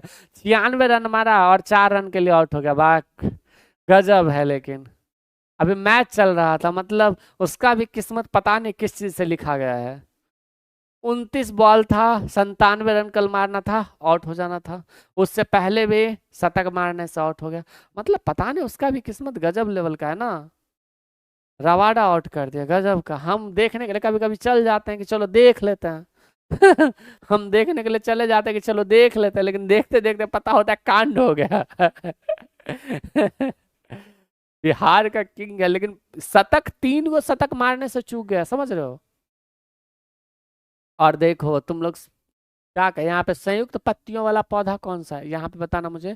तो क्या हो जाएगा जी, नारियल जो है वो नारियल संयुक्त पत्तियों वाला पौधा हो जाता है। पपीता, पीपल, गुड़हल, यहाँ पे ये नहीं हुआ। क्वेश्चन नंबर 42 का, छोटे छोटे पत्रक संयुक्त रूप से एक पत्ते में हथेलीनुमा संरचना के समान ठंडल में जुड़े होते हैं। ठीक है, आपने देखा होगा इस प्रकार की पत्तियां संयुक्त पत्तियां कहलाती है। नारियल की पत्तियां की शाखाएं सामान्य तथा संयुक्त पत्तियों से जुड़े होते हैं। ये बात याद रखोगे, है ना। तो कहीं ना कहीं आप इसे भी याद रख सकते हो। नेक्स्ट देखना मुझे मेरे साथ। हसीस पौधे से प्राप्त किया जाता है, इस पौधे के किस भाग से प्राप्त किया जाता है, मुझे बताओ। क्वेश्चन नंबर 43, बताओ मुझे। ये क्या हो जाएगा, ऑप्शन सी जो है। आज आपका सूर्यवंशी घर चला जाएगा रोते रोते। अरे मुझे दिक्कत नहीं है, मुझे नहीं, मुझे पर्सनली उससे देख खेलते हुए देखने में बहुत मजा आता है। क्या मारता है भाई साहब, क्या छक्के छुड़ाता है, वो अलग ही लेवल का बंदा है। मतलब वो अलग ही लेवल का बंदा है क्या। पत्तियों तथा स्त्री पुष्प गुच्छ जो है ये हो जाएगा। तो यहाँ पे आप याद रखना, क्वेश्चन नंबर 43 का क्या हो जाएगा, सी। हसीस एक चिपचिपा गोंद जैसा पतला गहरा रंग का रेसिन होता है। क्या होता है, एक चिपचिपा होता है। ठीक है, स्त्री भाग के पौधे को पुष्प गुच्छ से बनाया जाता है। भांग की पत्तियों, यानी कि भांग की पत्तियों तथा फूलों में रसायन पाया जाता है जिसे कैनाबिडोइन कहते हैं। ठीक है, ये भी याद रखना। नेक्स्ट देखना, किस पौधे का फल भूमिगत पाया जाता है। गाजर, मूंगफली, प्याज, यानी कि भूमिगत पाया जाता है। आलू, गाजर, प्याज और मूंगफली। मुझे बताओ क्वेश्चन नंबर 44 का करेक्ट आंसर क्या होगा। अरे बड़ा गजब का क्वेश्चन है, देखिए तो जरा। किस पौधे का फल भूमिगत पाया जाता है। मूंगफली फलीदार बिन पौधे फेवेसी कुल की प्रजाति है। इसका फल फली के रूप में भूमिगत विकसित होता है। क्या होता है, भूमिगत विकसित होता है। ठीक है, यहाँ पे मूंगफली हो जाएगा। नेक्स्ट देखना, आलू। आलू अनुसंधान केंद्र कहाँ पे, आप मुझे बता सकते हो। आलू अनुसंधान केंद्र जो है वो कहाँ पे है, जल्दी से बताओ। आप में से कितने लोगों को पता है। चलिए नेक्स्ट बताइए, एक पौधा जो जीवाणुओं द्वारा उत्पादित होता है। एक पौधा जो जीवाणुओं द्वारा उत्पादित होता है क्या कहलाता है, बताओगे मुझे, है ना। ओके बताओ मुझे। यहाँ पे फर्न होता है। क्या, जीवाणुओं द्वारा उत्पादित पौधे को क्या कहते हैं, फर्न कहते हैं। फर्न क्रिस्टोगेमस पादप है। क्या है, फर्न। फर्न जो है वो क्रिस्टोगेमस पादन हो जाता है या पादप हो जाता है। ठीक है, क्रिप्टोगेमस, क्रिप्टोगेमस पादप है। क्या, क्रिप्टोगेमस पादप। तो फर्न क्या हो जाता है, क्रिप्टोगेमस पादप हो जाता है। तो कहीं ना कहीं आप इसे भी यहाँ पे याद रख सकते हैं। हमें नहीं लगता कि आपको कोई भी दिक्कत होगा। जो पुष्प विहीन संवहनीय वैस्कुलर पौधा है। क्या, पुष्प विहीन वैस्कुलर पौधा है। क्या, पुष्प विहीन वैस्कुलर पौधा है। हमने कहा पुष्प विहीन वैस्कुलर पौधा जो है ये हो जाता है। याद रखोगे यहाँ पे, ये क्या हो जाता है, पुष्प विहीन वैस्कुलर पौधा हो जाता है। याद रखोगे हमने क्या कहा, ये क्या होता है, पुष्प विहीन वैस्कुलर पौधा हो जाता है। पुष्प विहीन वैस्कुलर पौधा हो जाता है। वैस्कुलर कितना सही होगा अभी तक, चलो अभी मत बताना। 50 पर जब पहुंचेंगे तब बताना अपना स्कोर। किस पौधे में रेशेदार जड़ें पाई जाती हैं। किस पौधे में रेशेदार जड़ें पाए जाते हैं, मुझे बताओगे, है ना। बताओ। तो गेहूं, मटर, सरसों, अंगूर। अंगूर में रेशेदार जड़ नहीं पाया जाता, सरसों में नहीं, मटर में, गेहूं में जो है वो रेशेदार पौधे पाए जाते हैं। जड़ें पौधे का महत्वपूर्ण भाग होती है जो भूमि से जल तथा खनिज लवण आदि को अवशोषित करता है। तो जड़ के माध्यम से, यानी कि रूट जो होता है, उसी रूट के माध्यम से पौधे क्या करते हैं, खनिज लवण और उसके अलावा जो है वो पानी हो गया, पानी भी यहीं से लेते हैं। और पानी के अलावा आपको पता होगा और भी मिनरल्स जो है वो मिनरल्स यहीं से लेता है। तो खनिज हो गया, पानी हो गया, लवण हो गया, ये सारी चीजें कहाँ से लेता है, जड़ के माध्यम से ही लेता है। अधिकांशतः एक बीज पत्री अर्थात मोनोकॉट पौधे में उपस्थित होता है। गेहूं उपरोक्त सर्वाधिक उपयुक्त विकल्प है। यह अनाज कुल अथवा घास कुल के अंतर्गत आता है। तो ये जो गेहूं है ये घास श्रेणी में आता है, किसमें, घास कुल में आता है, या फिर आप ऐसे याद रख सकते हो या अनाज कुल में भी आता है, किसमें, अनाज कुल में आता है। क्लियर है, समझ आ रहा है? एक बार सभी लोग बताओ, एक बार सभी लोग बताना, पौधा जिसमें कोकोआ कोकोआ तथा चॉकलेट प्राप्त किया जाता है, कोकोआ तथा चॉकलेट प्राप्त किया जाता है, वह कौन सा पेड़ है, जरा बताओगे? कोकोआ तथा चॉकलेट प्राप्त किया जाता है, बताओगे, है ना? तो यहाँ पे कौन सा हो जाएगा, छोटा पेड़ हो जाएगा। कौन सा, छोटा पेड़ जो है उससे पाया जाता है। चॉकलेट तथा कोकोआ एक छोटे पेड़ जैसे थियोरोमा थियोरोमा कोकोआ से प्राप्त होता है। कौन सा, थियोरोमा कोकोआ।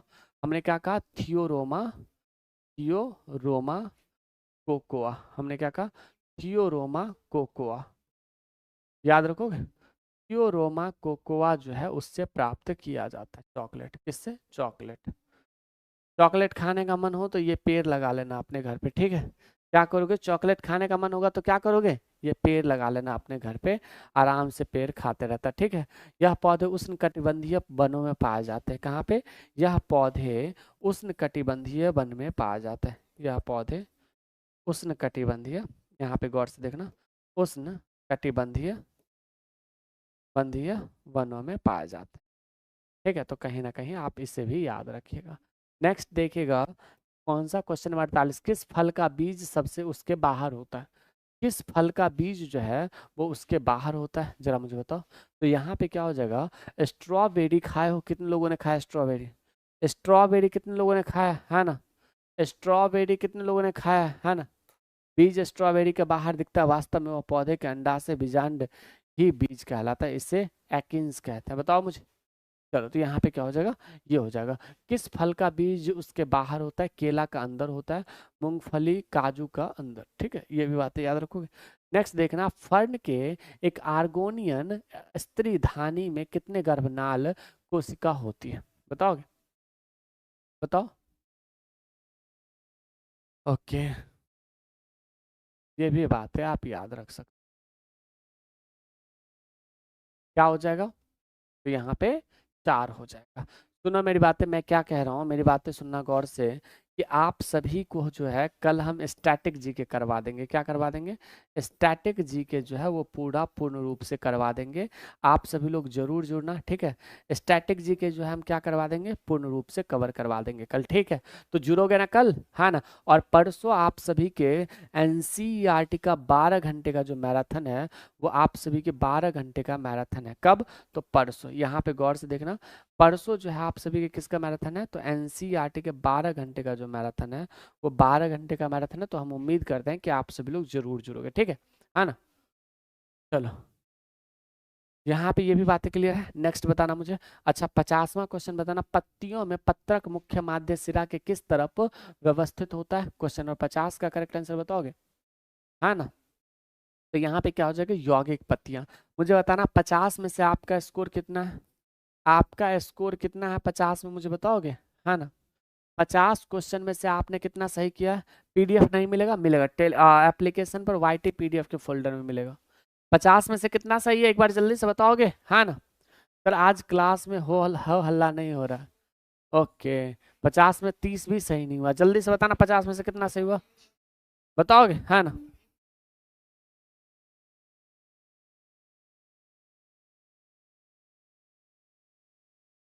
ठीक है भाई, ये बात है, क्लियर है?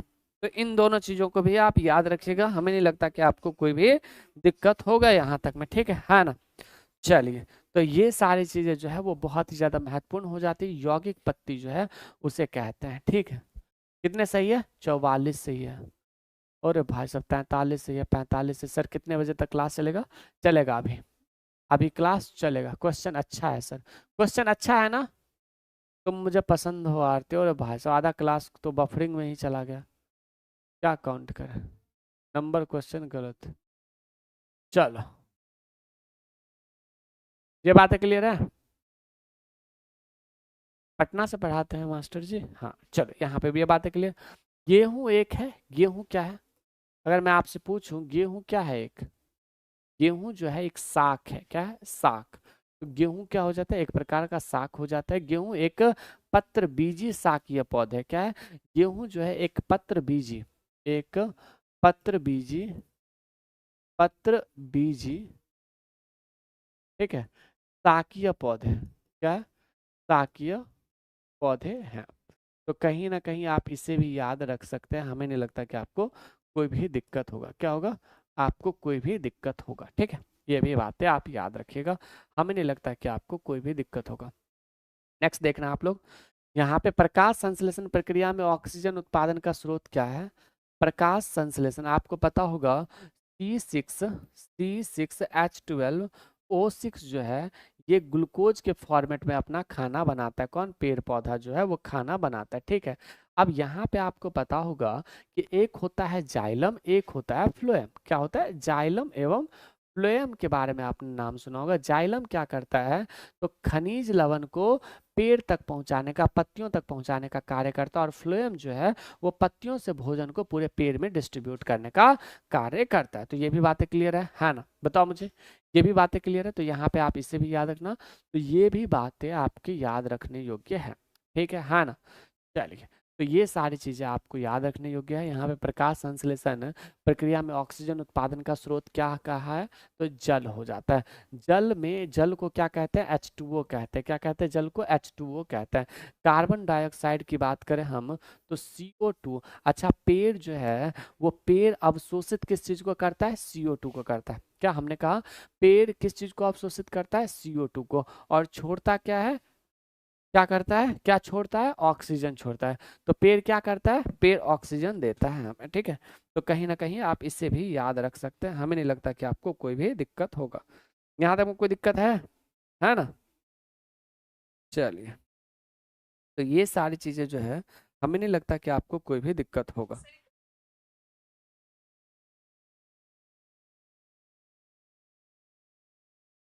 चलिए, ये सारी बातें क्लियर है ना?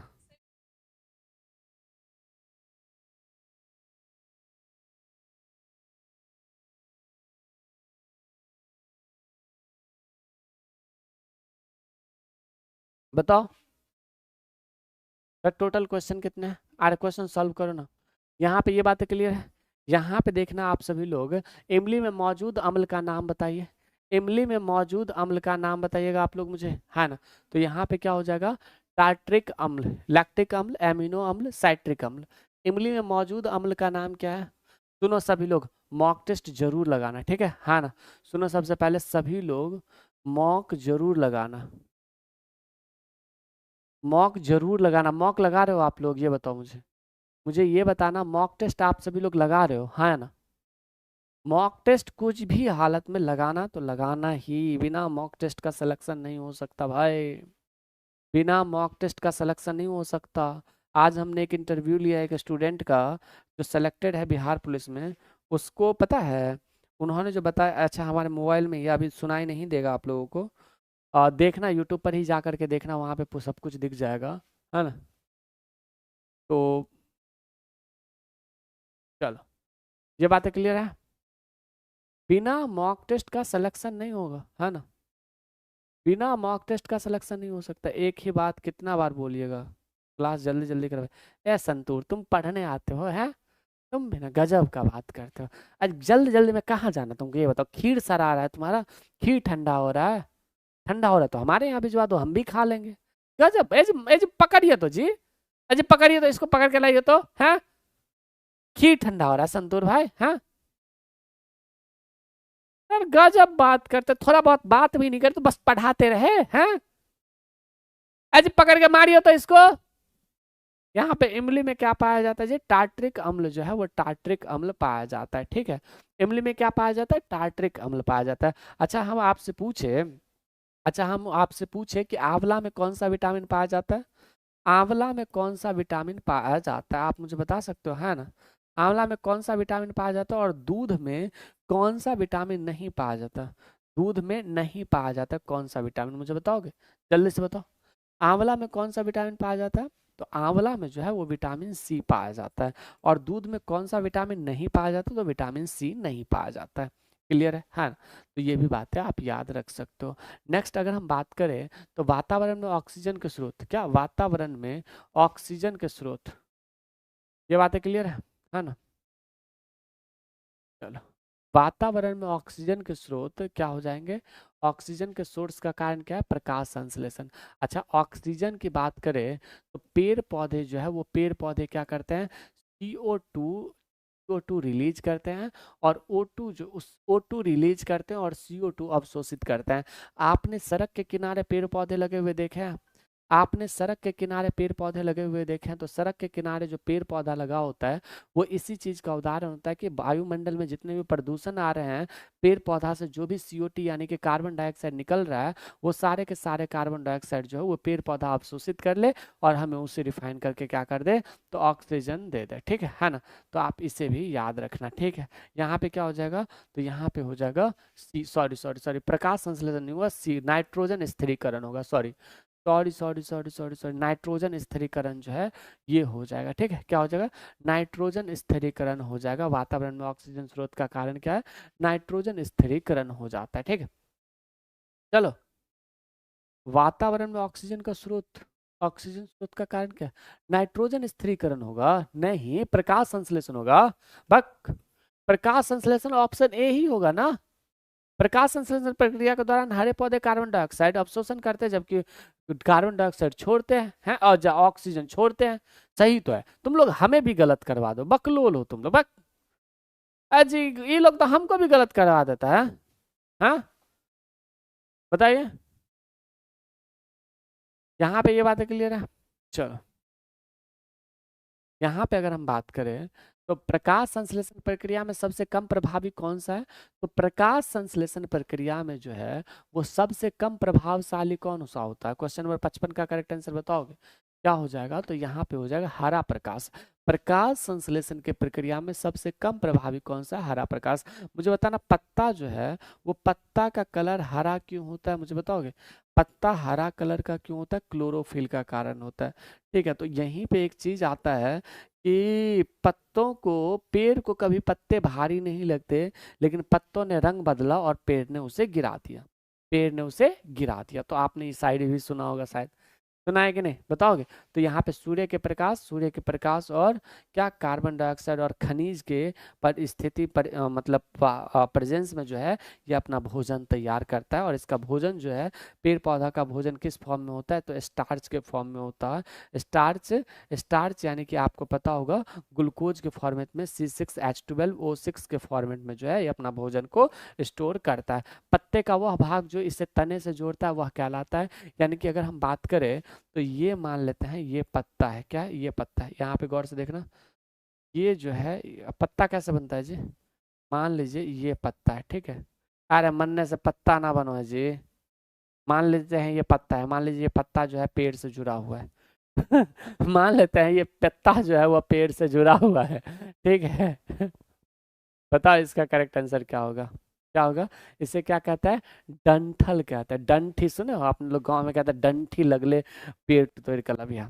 तो डंठल कहते हैं। क्या कहते हैं? डंठल। अपने यहाँ क्या कहते हैं? डंठी। जैसे कि मम्मी कहते हैं ना कि रे जाओ केला पत्ता जो है डंठी के साथ ही काट के लाना, सुनो है ना? क्या? डंठी के साथ ही लाना, तो वही डंठल हो जाता है ना। डंठल। तो याद रखोगे, पत्ते का वह भाग जो तने को पत्ते से जोड़ता है डंठल कहलाता है। इसी हिस्से पर कोपले भी विकसित होते हैं। इसी हिस्से पर क्या होता है? वो कोकले जो है वो भी, कोपले भी विकसित होता है। नेक्स्ट देखना, किस प्रक्रम के द्वारा स्वपोषी बाहर से पदार्थों को लेते हैं तथा उन्हें ऊर्जा के संचित रूप में परिवर्तन करते हैं? यहाँ पे बताओगे?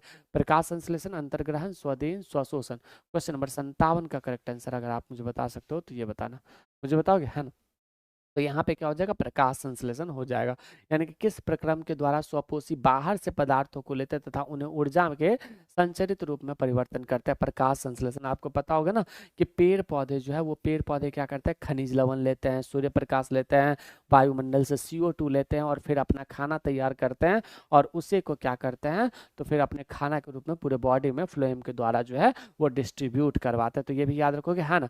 प्रकाश संश्लेषण प्रक्रम के द्वारा स्वपोषी बाहर से पदार्थों को लेते हैं तथा उन्हें ऊर्जा के संचित रूप में परिवर्तित कर देता है। स्वपोषी वे जीव जो अपना भोजन स्वयं बनाते हैं, हरे पौधे एवं नील हरित शैवाल सूर्य के प्रकाश की उपस्थिति में वायुमंडल से CO2 भूमि से H2O, क्या वायुमंडल से CO2 भूमि से H2O ग्रहण कर प्रकाश संश्लेषण की क्रिया करते हैं तथा कार्बनिक पदार्थों का निर्माण करते हैं जो भोजन कहलाता है। ठीक है ना। पानी चल रहा है और आपका क्लास देख रहा, बाप रे बाप। साक्षी मीना बहुत बढ़िया बहन, करते रहो, मेहनत करते रहो एक दिन। हाँ ठीक है, ये बातें क्लियर है। हेलो, ये सारी चीजें क्लियर है, तो यहाँ पे आप इसे भी याद रख सकते हो। नेक्स्ट की बात करते हैं हम, एंजाइम जिसकी उपस्थिति ग्लूकोज तथा फ्रैक्टोज को अल्कोहल में रूपांतरित कर देता है। क्या होता है? माल्टोज होता है, इन्वर्टेज होता है, जाइमेज होता है। मुझे बताओ क्वेश्चन नंबर 58 का करेक्ट आंसर क्या होगा? मुझे बताओ क्वेश्चन नंबर 58 का करेक्ट आंसर क्या होगा? क्या हो जाएगा? जाइमेज हो जाएगा। यानी कि एंजाइम जिसकी उपस्थिति ग्लूकोज तथा फ्रैक्टोज को अल्कोहल में रूपांतरित कर देता है, जाइमेज। यानी कि अल्कोहल में ग्लूकोज तथा फ्रैक्टोज को कौन परिवर्तित कर देता है? जाइमेज। जाइमेज जो है वो ग्लूकोज का क्या करता है, यानी कि फ्रैक्टोज तथा ग्लूकोज को अल्कोहल में कन्वर्ट कर देता है, कौन? जाइमेज। कौन? जाइमेज। ठीक है, हाँ ना।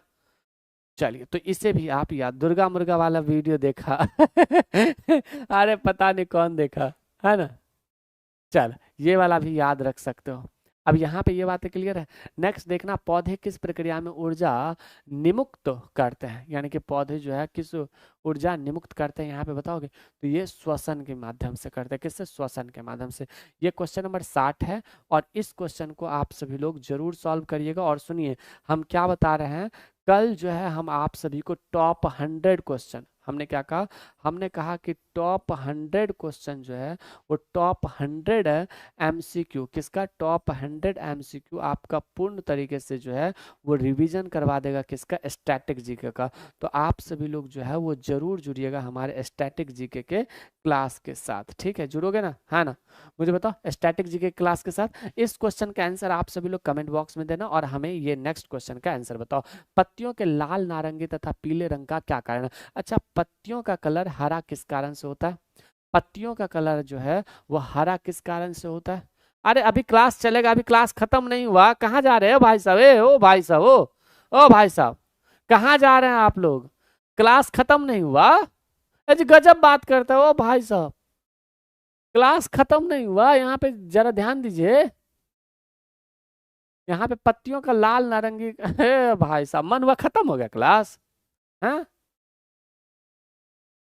अनुमान हुआ खत्म हो गया क्लास? गजब बात करते हैं। यहाँ पे बताना, पत्तियों के लाल, नारंगी तथा पीले रंग का क्या कारण है? कैरोटीनाइन जो है ये हो जाता है। क्या? कैरोटीनाइन। अच्छा, मैंने आपसे पूछा कि पत्ता का कलर हरा किस कारण से होता है, तो क्लोरोफिल के कारण से होता है। याद रखोगे, किसके कारण से होता है? क्लोरोफिल का कारण से होता है। आसमान हमें नीला क्यों दिखाई देता है?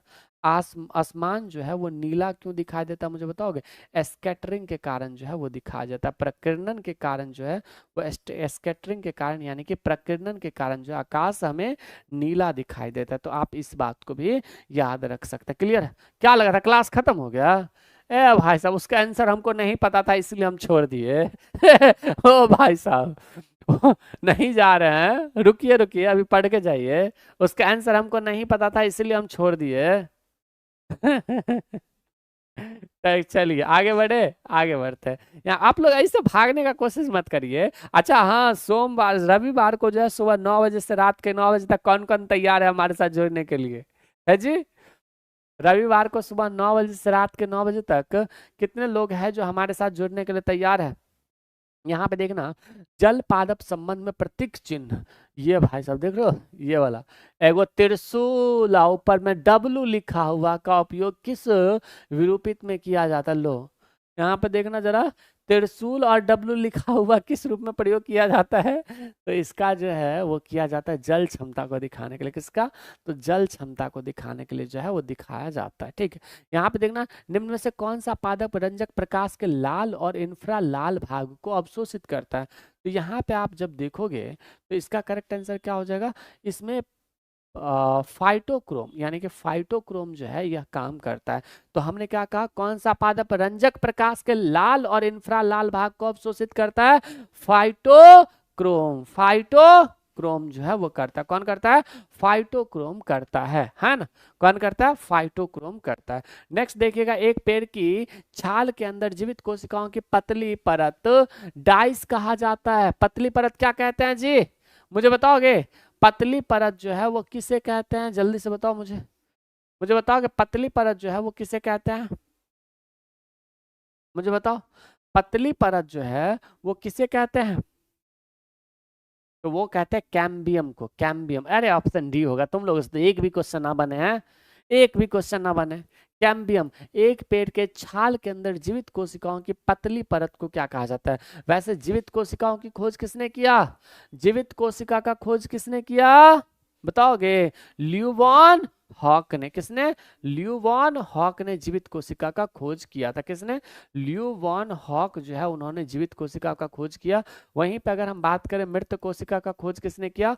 रॉबर्ट हुक ने किया था। और वहीं पे अगर हम बात करें कि कोशिका सिद्धांत किसने दिया था, तो कोशिका सिद्धांत जो है वो स्लाइडन एवं स्वान ने दिया था। किसने दिया था? स्लाइडन एवं स्वान के द्वारा दिया जाता। तो यहाँ पे क्या होगा? कैम्बियम जो है इसका करेक्ट आंसर क्या हो जाएगा? क्या हो जाएगा? कैम्बियम हो जाएगा। ठीक है ना? यहाँ पे नेक्स्ट क्वेश्चन देखिएगा, क्या कहता है कि स्पर्श के कारण पौधों में दिशात्मक विकास की गति को डाइस कहा जाता है। क्या? स्पर्श के कारण पौधों में दिशात्मक, यानी कि स्पर्श के कारण पौधों में दिशात्मक, हमने क्या कहा? स्पर्श के कारण पौधों में दिशात्मक, जरा बताओगे? है ना? स्पर्श के कारण पौधों में विषात्मक, यहाँ पे बताना क्या हो जाएगा इसका कारण? पौधों में विकास की गति को डाइस कहा जाता है। यहाँ पे बताओ, स्पर्शानुवर्तन कहा जाता है, यानी कि स्पर्श के कारण पौधों में दिशात्मक विकास की गति स्पर्शानुवर्तन कहा जाता है। क्या? स्पर्शानुवर्तन कहा जाता है। क्या कहा जाता है? स्पर्शानुवर्तन जो है वो कहा जाता है स्पर्श के कारण। उदाहरण के लिए छुई मुई का पौधा देखो, छुई मुई का, यानी कि स्पर्श करने पर छुई मुई जो है वो क्या हो जाता है? सिमट जाता है। अच्छा, छुई मुई कितने लोगों ने छुआ है? छुई मुई छुई मुई छुई मुई, आहा, गाना सुने हो? सर जी रेडियो ऑपरेटर को भूल गए क्या? रेडियो ऑपरेटर के लिए हमारा क्रैश कोर्स आ रहा है, 1 से 2 दिन के अंदर आ जाएगा। सोमवार को आप सभी का क्रैश कोर्स लॉन्च हो जाएगा। क्या हो जाएगा? सोमवार को आप सभी का क्रैश कोर्स लॉन्च हो जाएगा। खुश है ना? सोमवार को क्रैश कोर्स लॉन्च हो रहा है। कब हो रहा है? सोमवार को, और बुधवार से क्लासेस उसके स्टार्ट हो जाएंगे। ठीक है? खुश खुश। आने वाले सोमवार को दोपहर के 1 बजे आप सभी का क्रैश कोर्स लॉन्च हो जाएगा। कितने बजे? दोपहर के 1 बजे क्रैश कोर्स लॉन्च हो जाएगा। छुई मुई याद रखोगे, है ना? चलिए, ओके। और आप सभी का 1 शॉट भी स्टार्ट हो रहा है बहुत जल्द क्रैश कोर्स तरीके पर। हम जो है वो 1 तारीख से लेकर के 10 तारीख तक पूरा चीज चलने वाला है, टेंशन नहीं लीजिए, बहुत कुछ है। अंतः शोषण की प्रक्रिया किसमें सन्निहित होता है? अंतः शोषण की प्रक्रिया जो है वह किसमें सन्निहित होता है? मुझे बताओगे? तो ये हो जाता है अवशोषण में। किसमें? अवशोषण में जो है अंतः शोषण की प्रक्रिया जो है वो सन्निहित होता है। रंध्र को घेरने वाली 2 रक्षा कोशिकाओं के आकार क्या होते हैं? रंध्र को घेरने वाले, हमने क्या कहा? रंध्र को घेरने वाली 2 रक्षा कोशिकाओं के आकार को क्या कहते हैं जी? तो वृक्क का आकार कहते हैं। क्या कहते हैं? वृक्क का आकार कहते हैं, है ना? क्या कहते हैं? वृक्क का आकार कहते हैं। तो यहाँ पे ये भी बातें आप याद रखिएगा। ठीक है? ये भी बात याद रखोगे, है ना? चलो, तो यहाँ पे क्वेश्चन नंबर 67 के बाद क्वेश्चन नंबर 68, स्टार्च का शुगर में परिवर्तित होने के लिए निम्न में से क्या क्या आवश्यक है? स्टार्च को शुगर में परिवर्तित होने के लिए निम्न में से किसकी जरूरत है? स्टार्च को शुगर में परिवर्तित होने के लिए निम्न में से किसकी जरूरत है? बताओगे? सर बोले थे पंचवर्षीय योजना, पंचवर्षीय योजना हम करवा दे रहे हैं, थोड़ा सा वेट कर लो। ठीक है ना? तो यहाँ पे स्टोमाटा रंध्रों का खुलासा जो है ये हो जाता है। जब प्रकाश संश्लेषण के लिए कार्बन डाइऑक्साइड की आवश्यकता नहीं होती है तब पौधे रंध्र को बंद क्यों कर देता है? जब प्रकाश संश्लेषण के लिए कार्बन डाइऑक्साइड की आवश्यकता नहीं होता है तब पौधे रंध्र को बंद क्यों कर देता है? क्वेश्चन नंबर 69 का करेक्ट आंसर बताओगे, है ना? क्यों बंद कर देता है जी? अगर आप मुझे बता सकते तो बताओ, बताओगे क्यों बंद कर देता है? ओके, क्यों बंद कर देता है? तो वो कर देता है पानी के नुकसान को रोकने के लिए। ठीक है?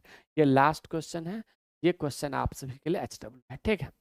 यहाँ से आगे की चीजों को हम कल देखेंगे। अच्छा मेरी बातें सुनो सभी लोग, जितने भी लोग हो उन सभी से विनम्र निवेदन है कि आप सभी के 12 घंटे का मैराथन जो है वो सोमवार को एनसीईआरटी के 6 to 12 का होने वाला है।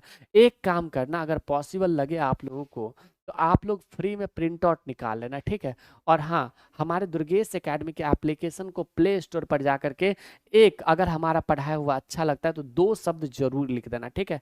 लिख दोगे अगर मन हो तो, नहीं तो कोई बात नहीं।